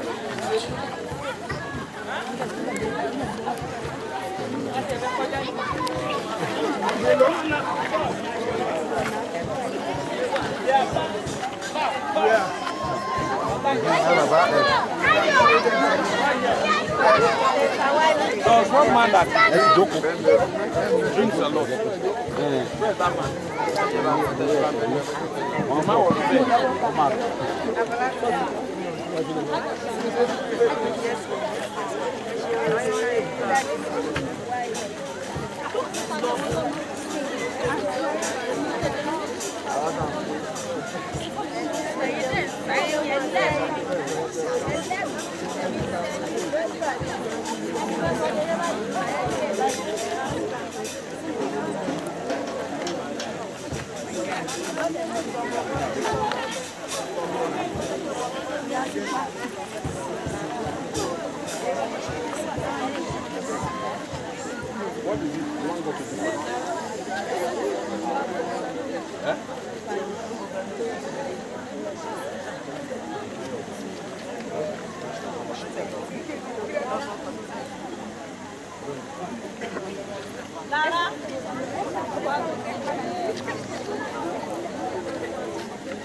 Leave her.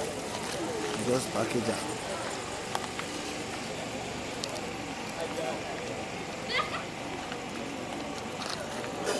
Just package her.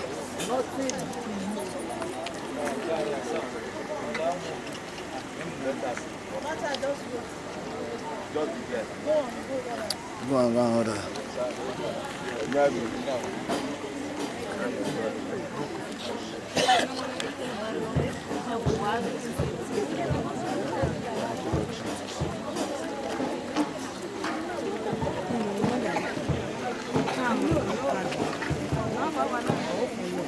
Where is that girl?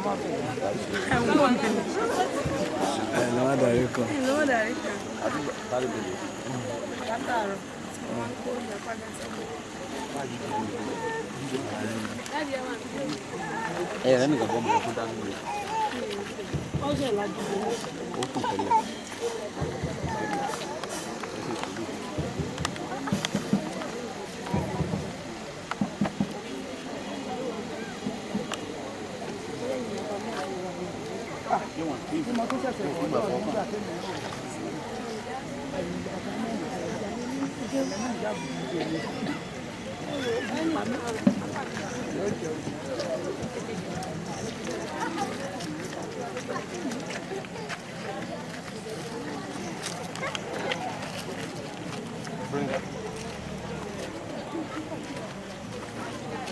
Chains are broken. Amen. The yokes are broken. Amen. They are broken. Amen. What are you doing? The chains are broken. Amen. You don't want the chains to be broken. The chains are broken. They are broken. They are broken. They are broken. They are broken. They are broken. They are broken. They are broken. They are broken. They are broken. They are broken. They are broken. They are broken. They are broken. Thank you, Lord.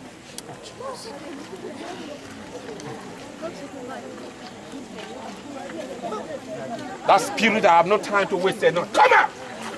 In the name of Jesus. Come out of her right now. I command you in the name of Jesus. Loose and let her go. You foul spirit of darkness, hear ye the word of the Lord. Get out! Out of her right now.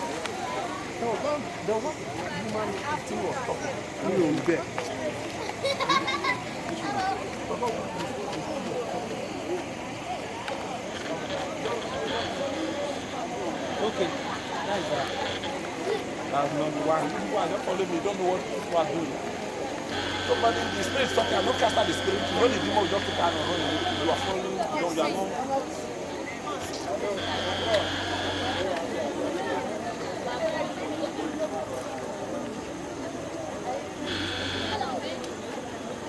If I pray for someone, the person is manifesting demonic something. I don't need to talk to you, you know where to do, you know what to do.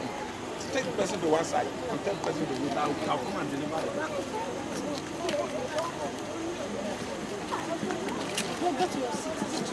If I see here on your head.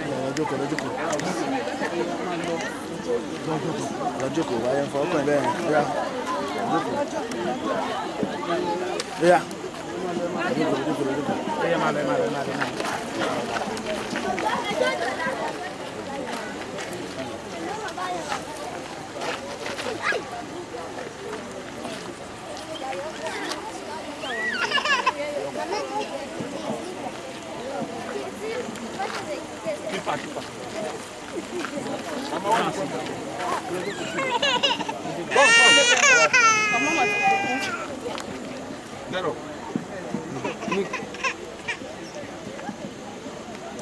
Any particular Okay.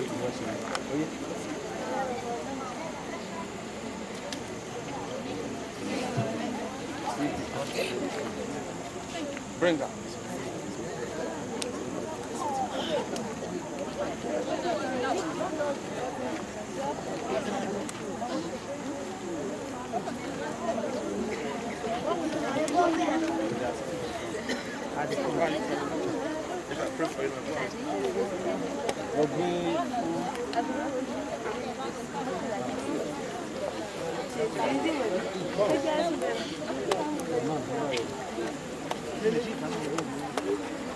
No, where am I? Come.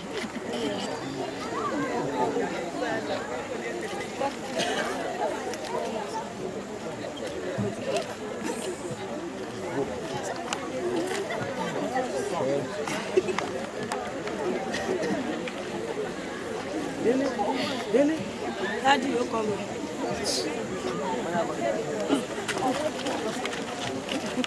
Bring her.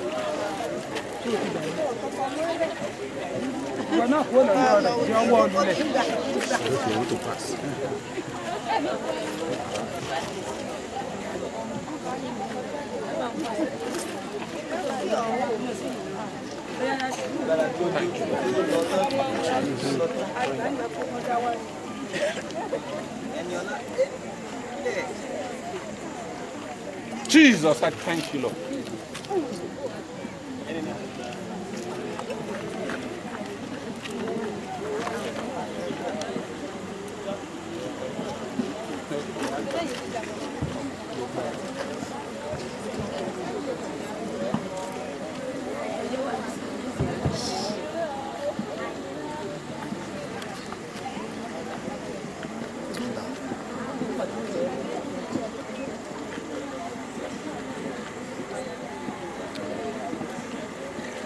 Shout Jesus. Tell her to shout Jesus. Jesus. Shout Jesus. Jesus. Jesus. Jesus. Jesus. Jesus. Jesus. Jesus. I can't hear you. Jesus. Thank you, Lord.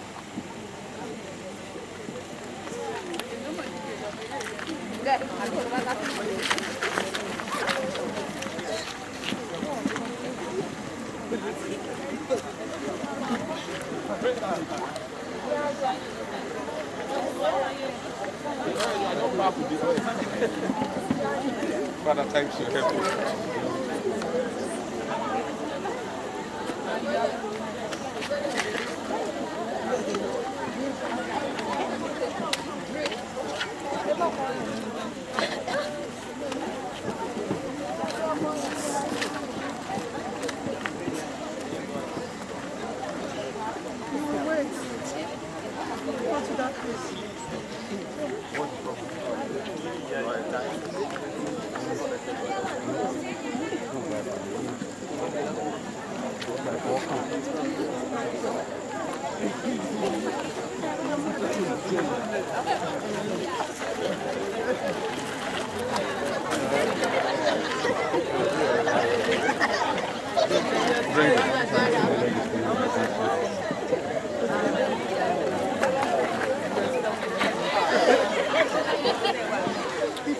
Ìyá lọ jókòó.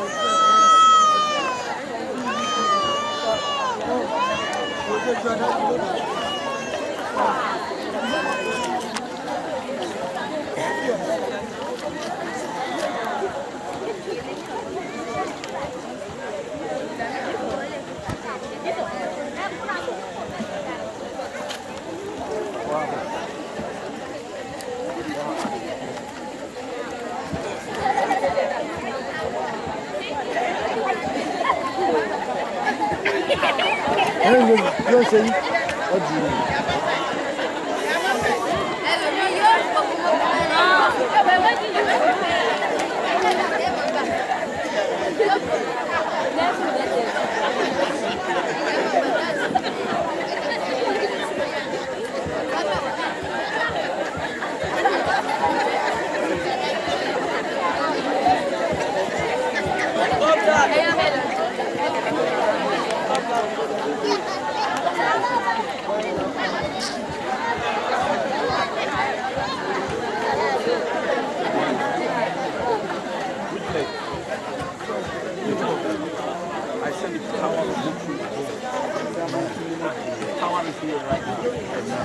Thank you, Holy Father.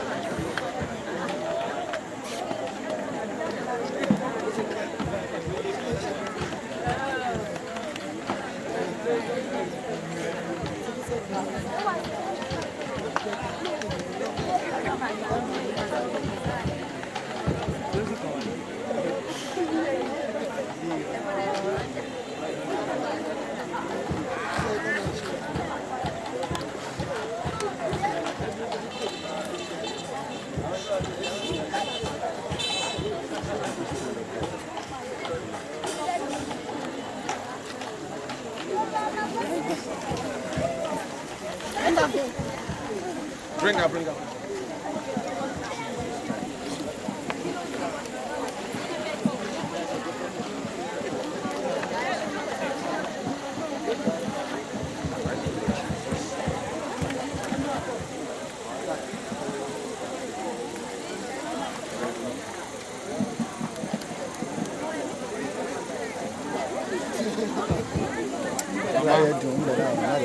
God bless you.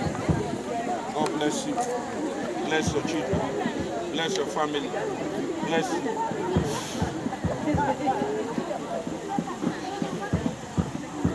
Bọ́dáyọ̀ ẹ dùn ọmú dáadáa má jẹ́ ẹ́ ọmọ ẹ̀ ẹ lọ dànù kábíyèsí. Bọ́dáyọ̀ má jẹ́ kó wá sẹ́yìn àtọ̀.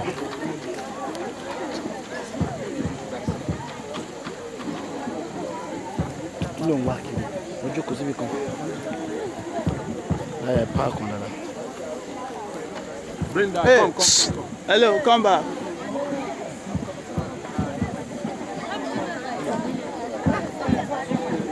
He's still remaining on you, yeah? Come. Don't let them pass it. Come to this side. Come to this side.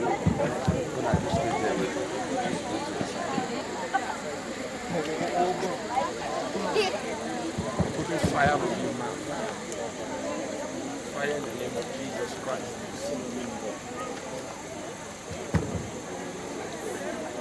Father,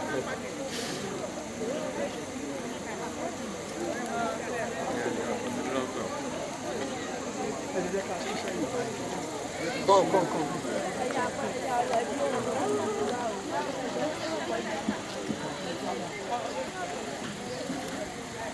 Hello, come. No.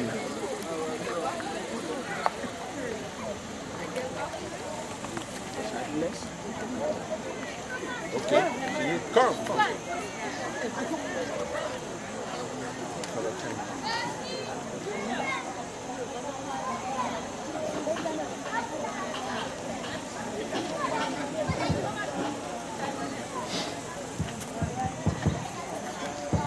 Shout Jesus. Shout Jesus. Shout Jesus. Jesus. Loud.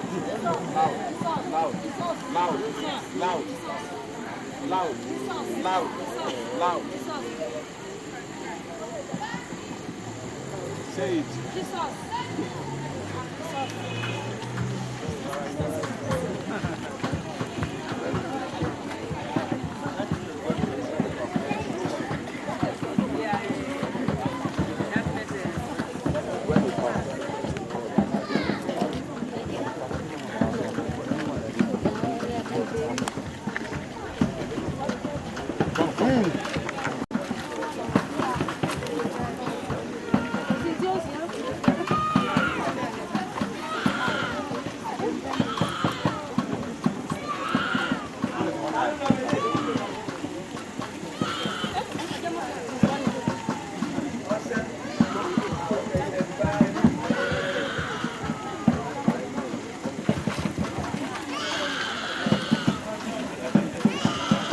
Loose in the name of Jesus.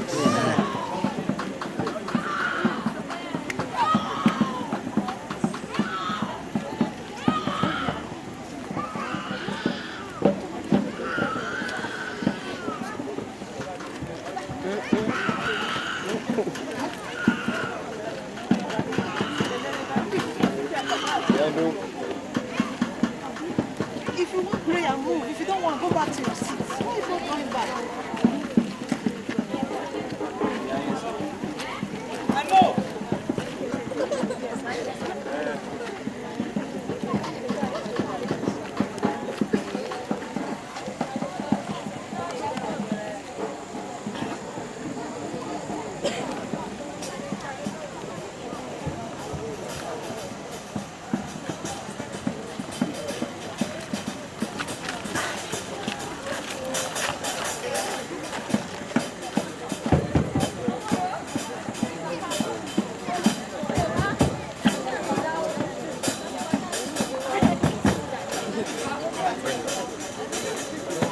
Shout Jesus. Loud.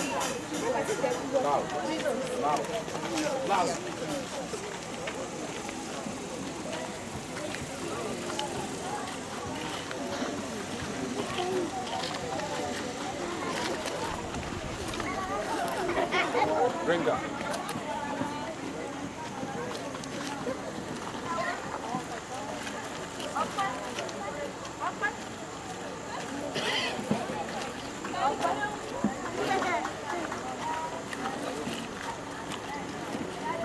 Rock. Brenda. Shout Jesus. Loud.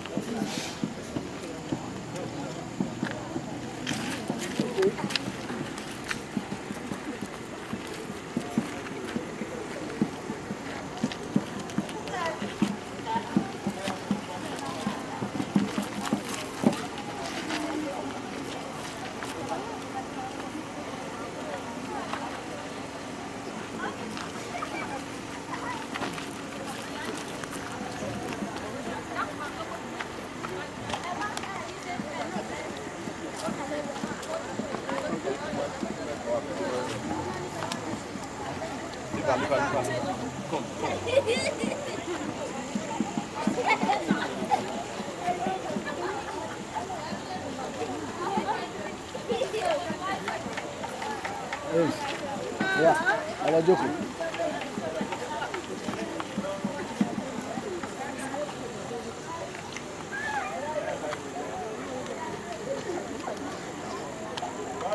You restore your life, joy. Amen.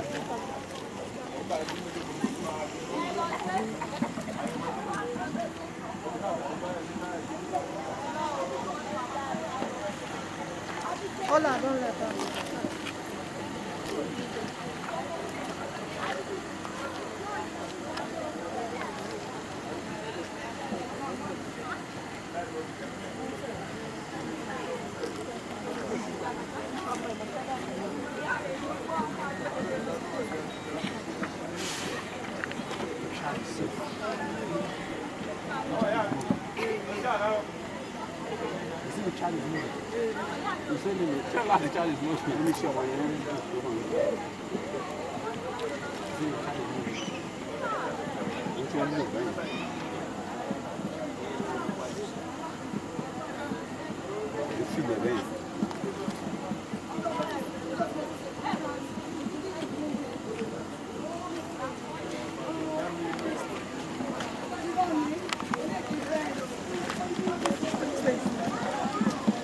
Carry baby for your back. Remove your baby.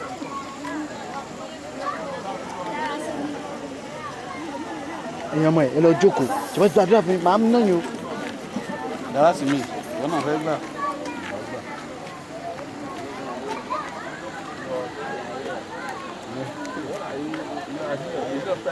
What do you want God for? Eh? What do you want from God?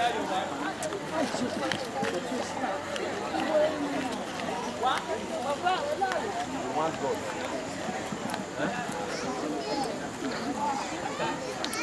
Jesus, thank you. Jesus, thank you. Jesus, thank you. Jesus, thank you.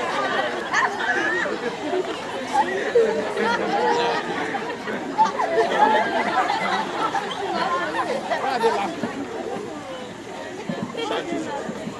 The waves.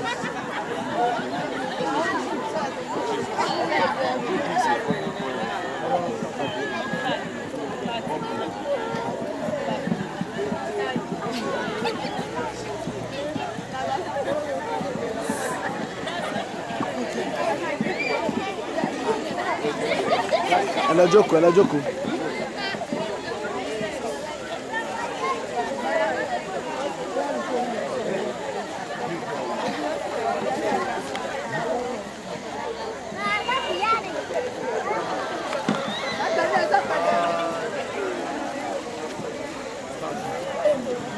Shout Jesus.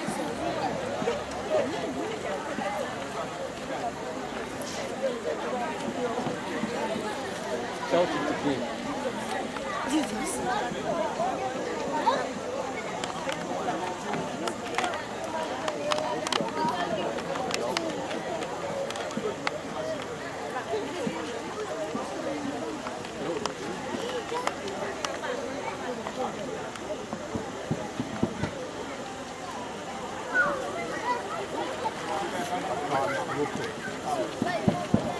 It's broken. Amen. It's broken. Amen. It's Amen. broken.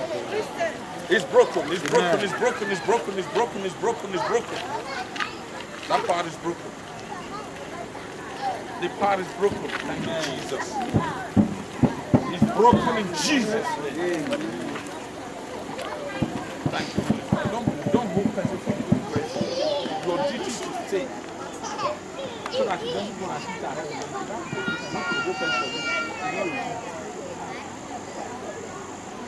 Mama, straight side.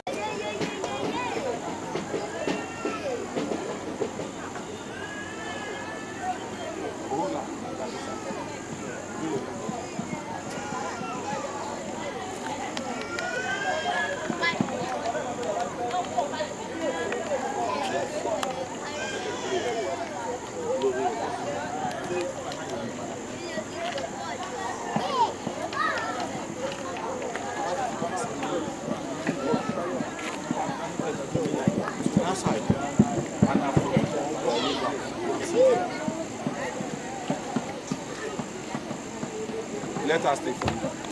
If you stand up, let her wait.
Loose all of that.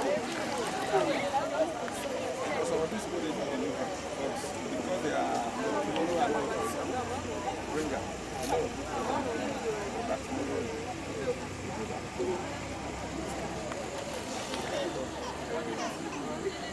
Don't go. What's the name?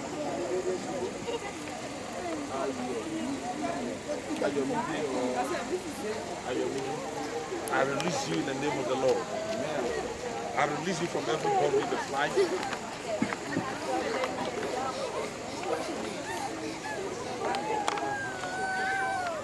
I release you. I release you right here. Lose him and let him go.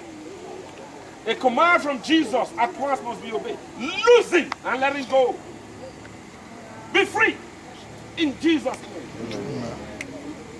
Be free in Jesus' name. Amen.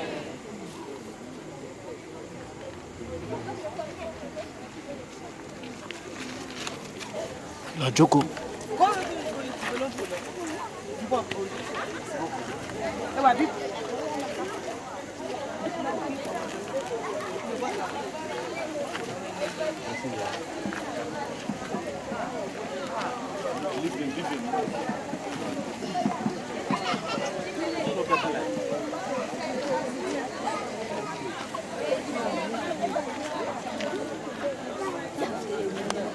Come here. What?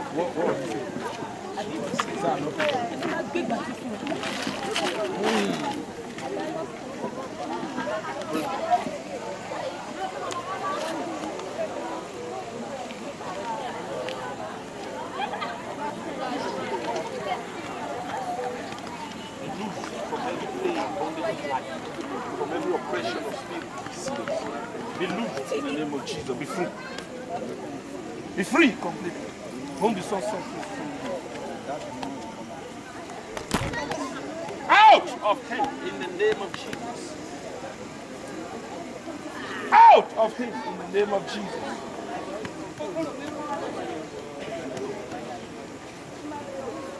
Come out of him.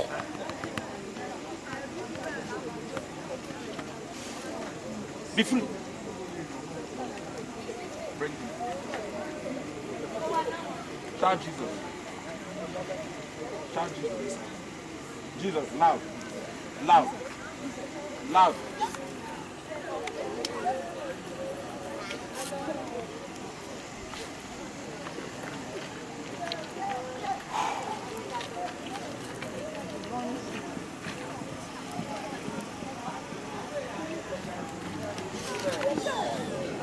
Bring her.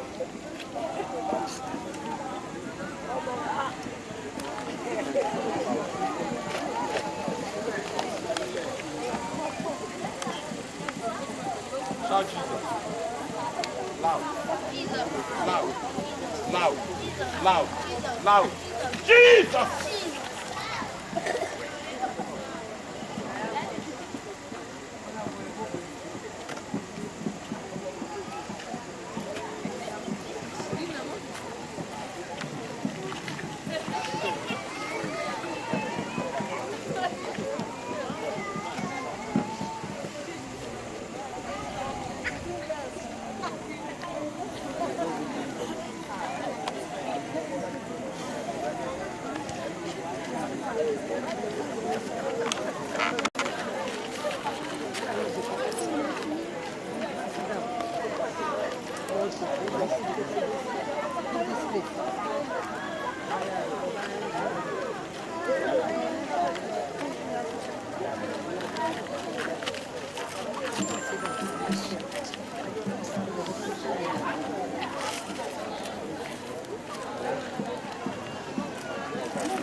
Loud. I can't hear you.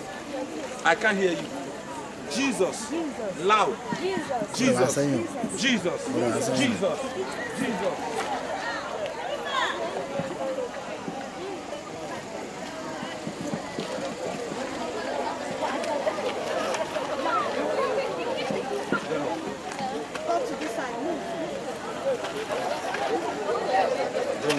Have I prayed for you? I pray for that. I pray for that. Come. Have I prayed for you? Ask it.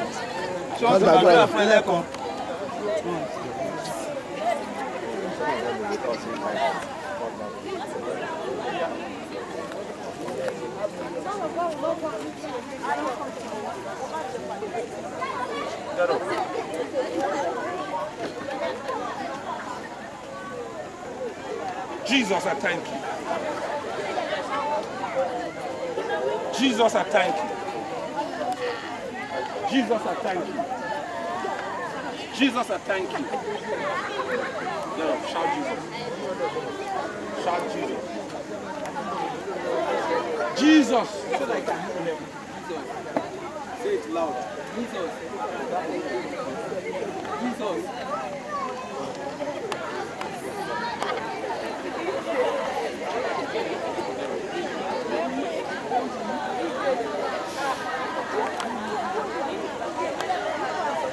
One by one.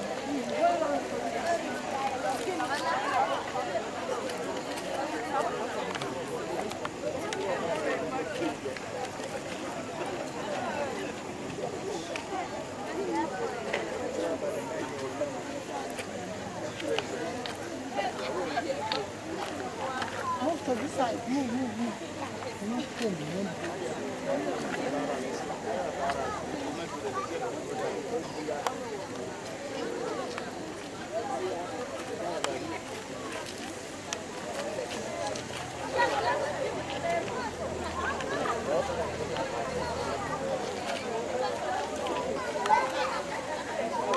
Jesus.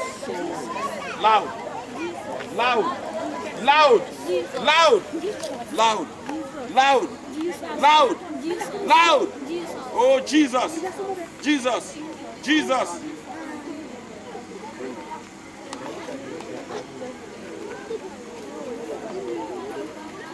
Say, Jesus set me free. Set me free. Jesus set me free. Set me free.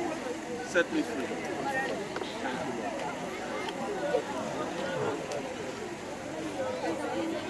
Come.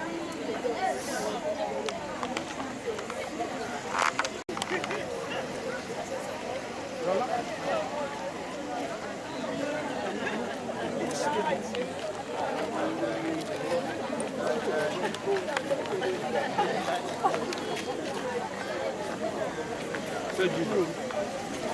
Loud. Loud. Huh? Oh yeah. It's not too late.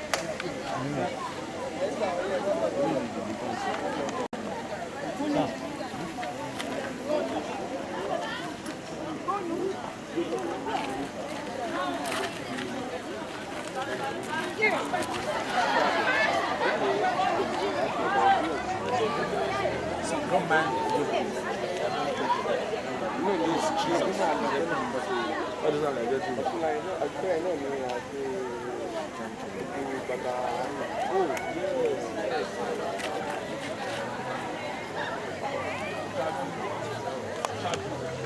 Jesus. Jesus. Jesus. Shout his name. Jesus. Say it loud. Jesus. Loud, loud, loud. Loud.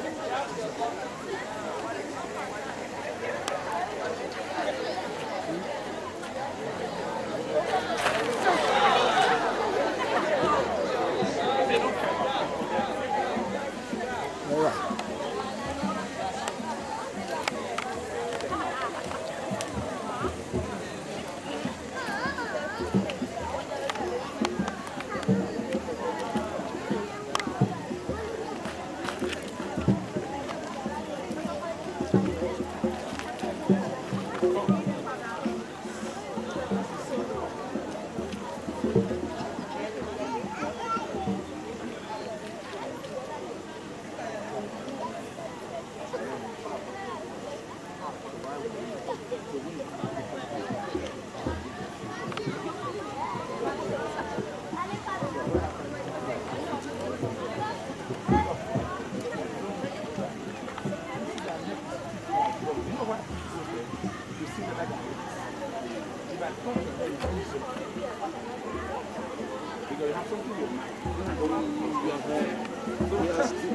kind of resistant rule, and you are the one now protecting. If you laugh, everybody will laugh. I'm not going to.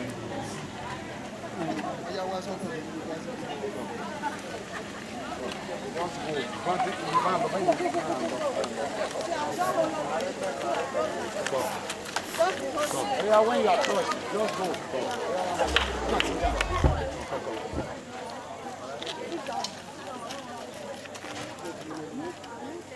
Come.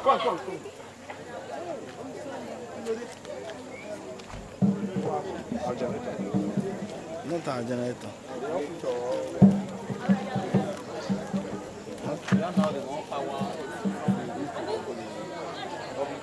Go and check those ones.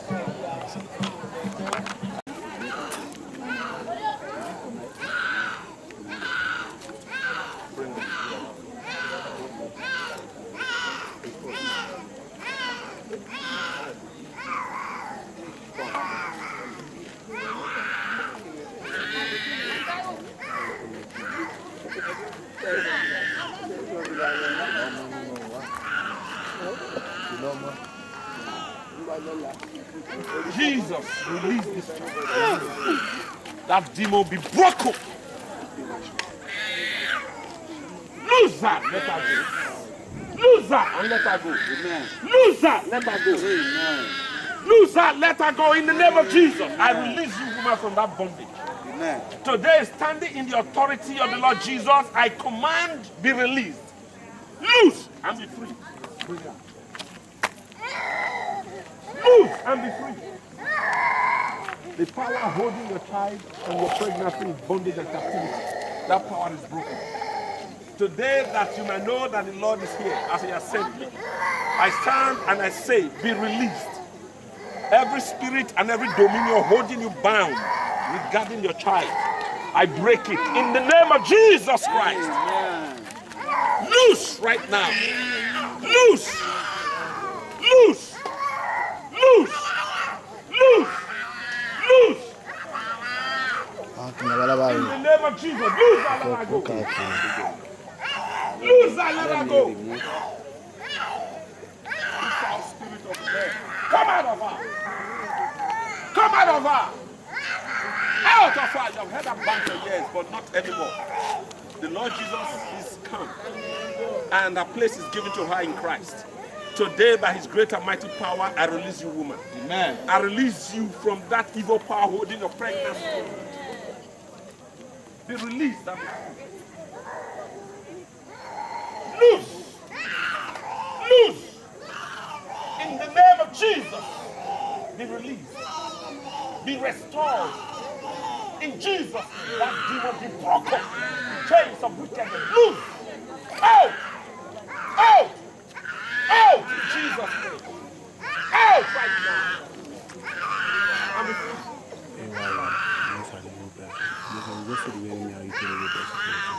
I'm nobody comes together. In case of the person in the room, one person will be the other side. One person will be the other side. That's also our husband. The person in the room.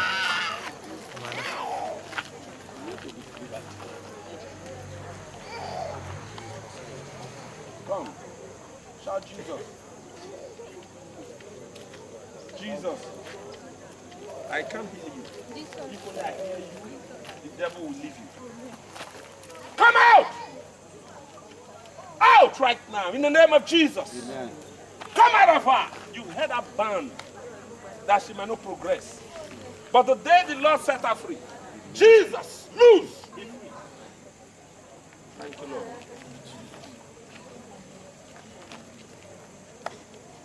I told you to wait. There's a spirit that's no light that will leave. You want the spirit to go? You don't want that devil to please explain to her. There's an evil spirit. And you want the spirit to leave. And I say, go. Go. Evil spirit, go. Go. Go. Go. Go. Go. Go. Go. Go. Go. Go. Go.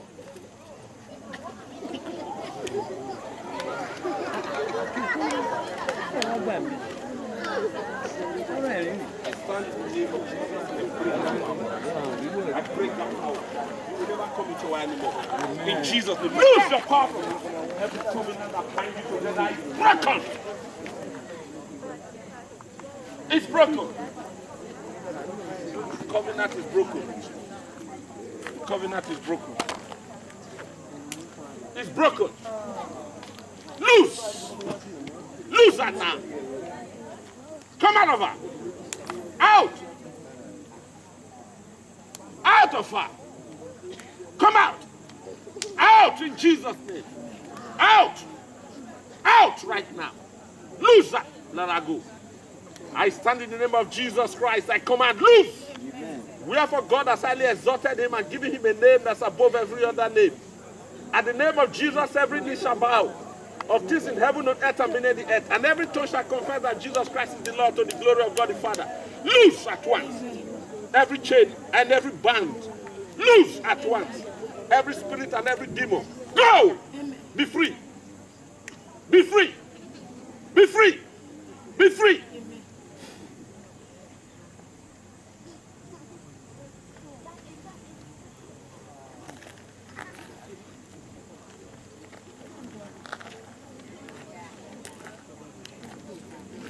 Say, I'm free. Say, I am free. In Jesus' name. Say it. I say it. I am free in Jesus' name. I am free in Jesus' name.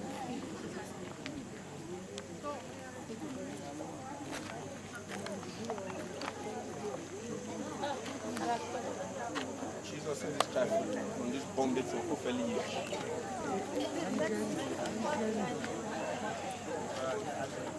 I am sent to cast out the spirit. Here I stand. In the name of Jesus, command. Come out! Yeah. Out! Out! Out! Out! Be free. I release you from that bondage. From every spirit taking hold of your spirit. Come out!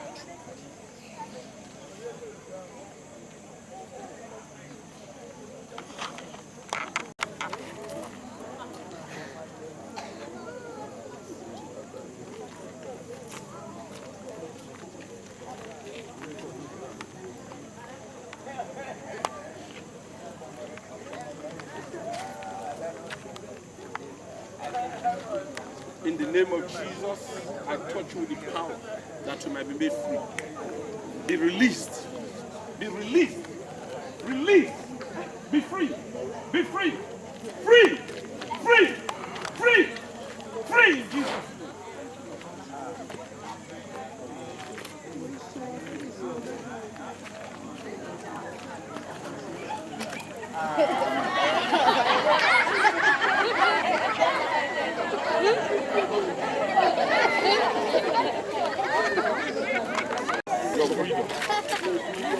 Your freedom. Your freedom. Your freedom. In the name of Jesus Christ. Bring out. Be free. Be free. Be free. Amen. Loose now. Amen.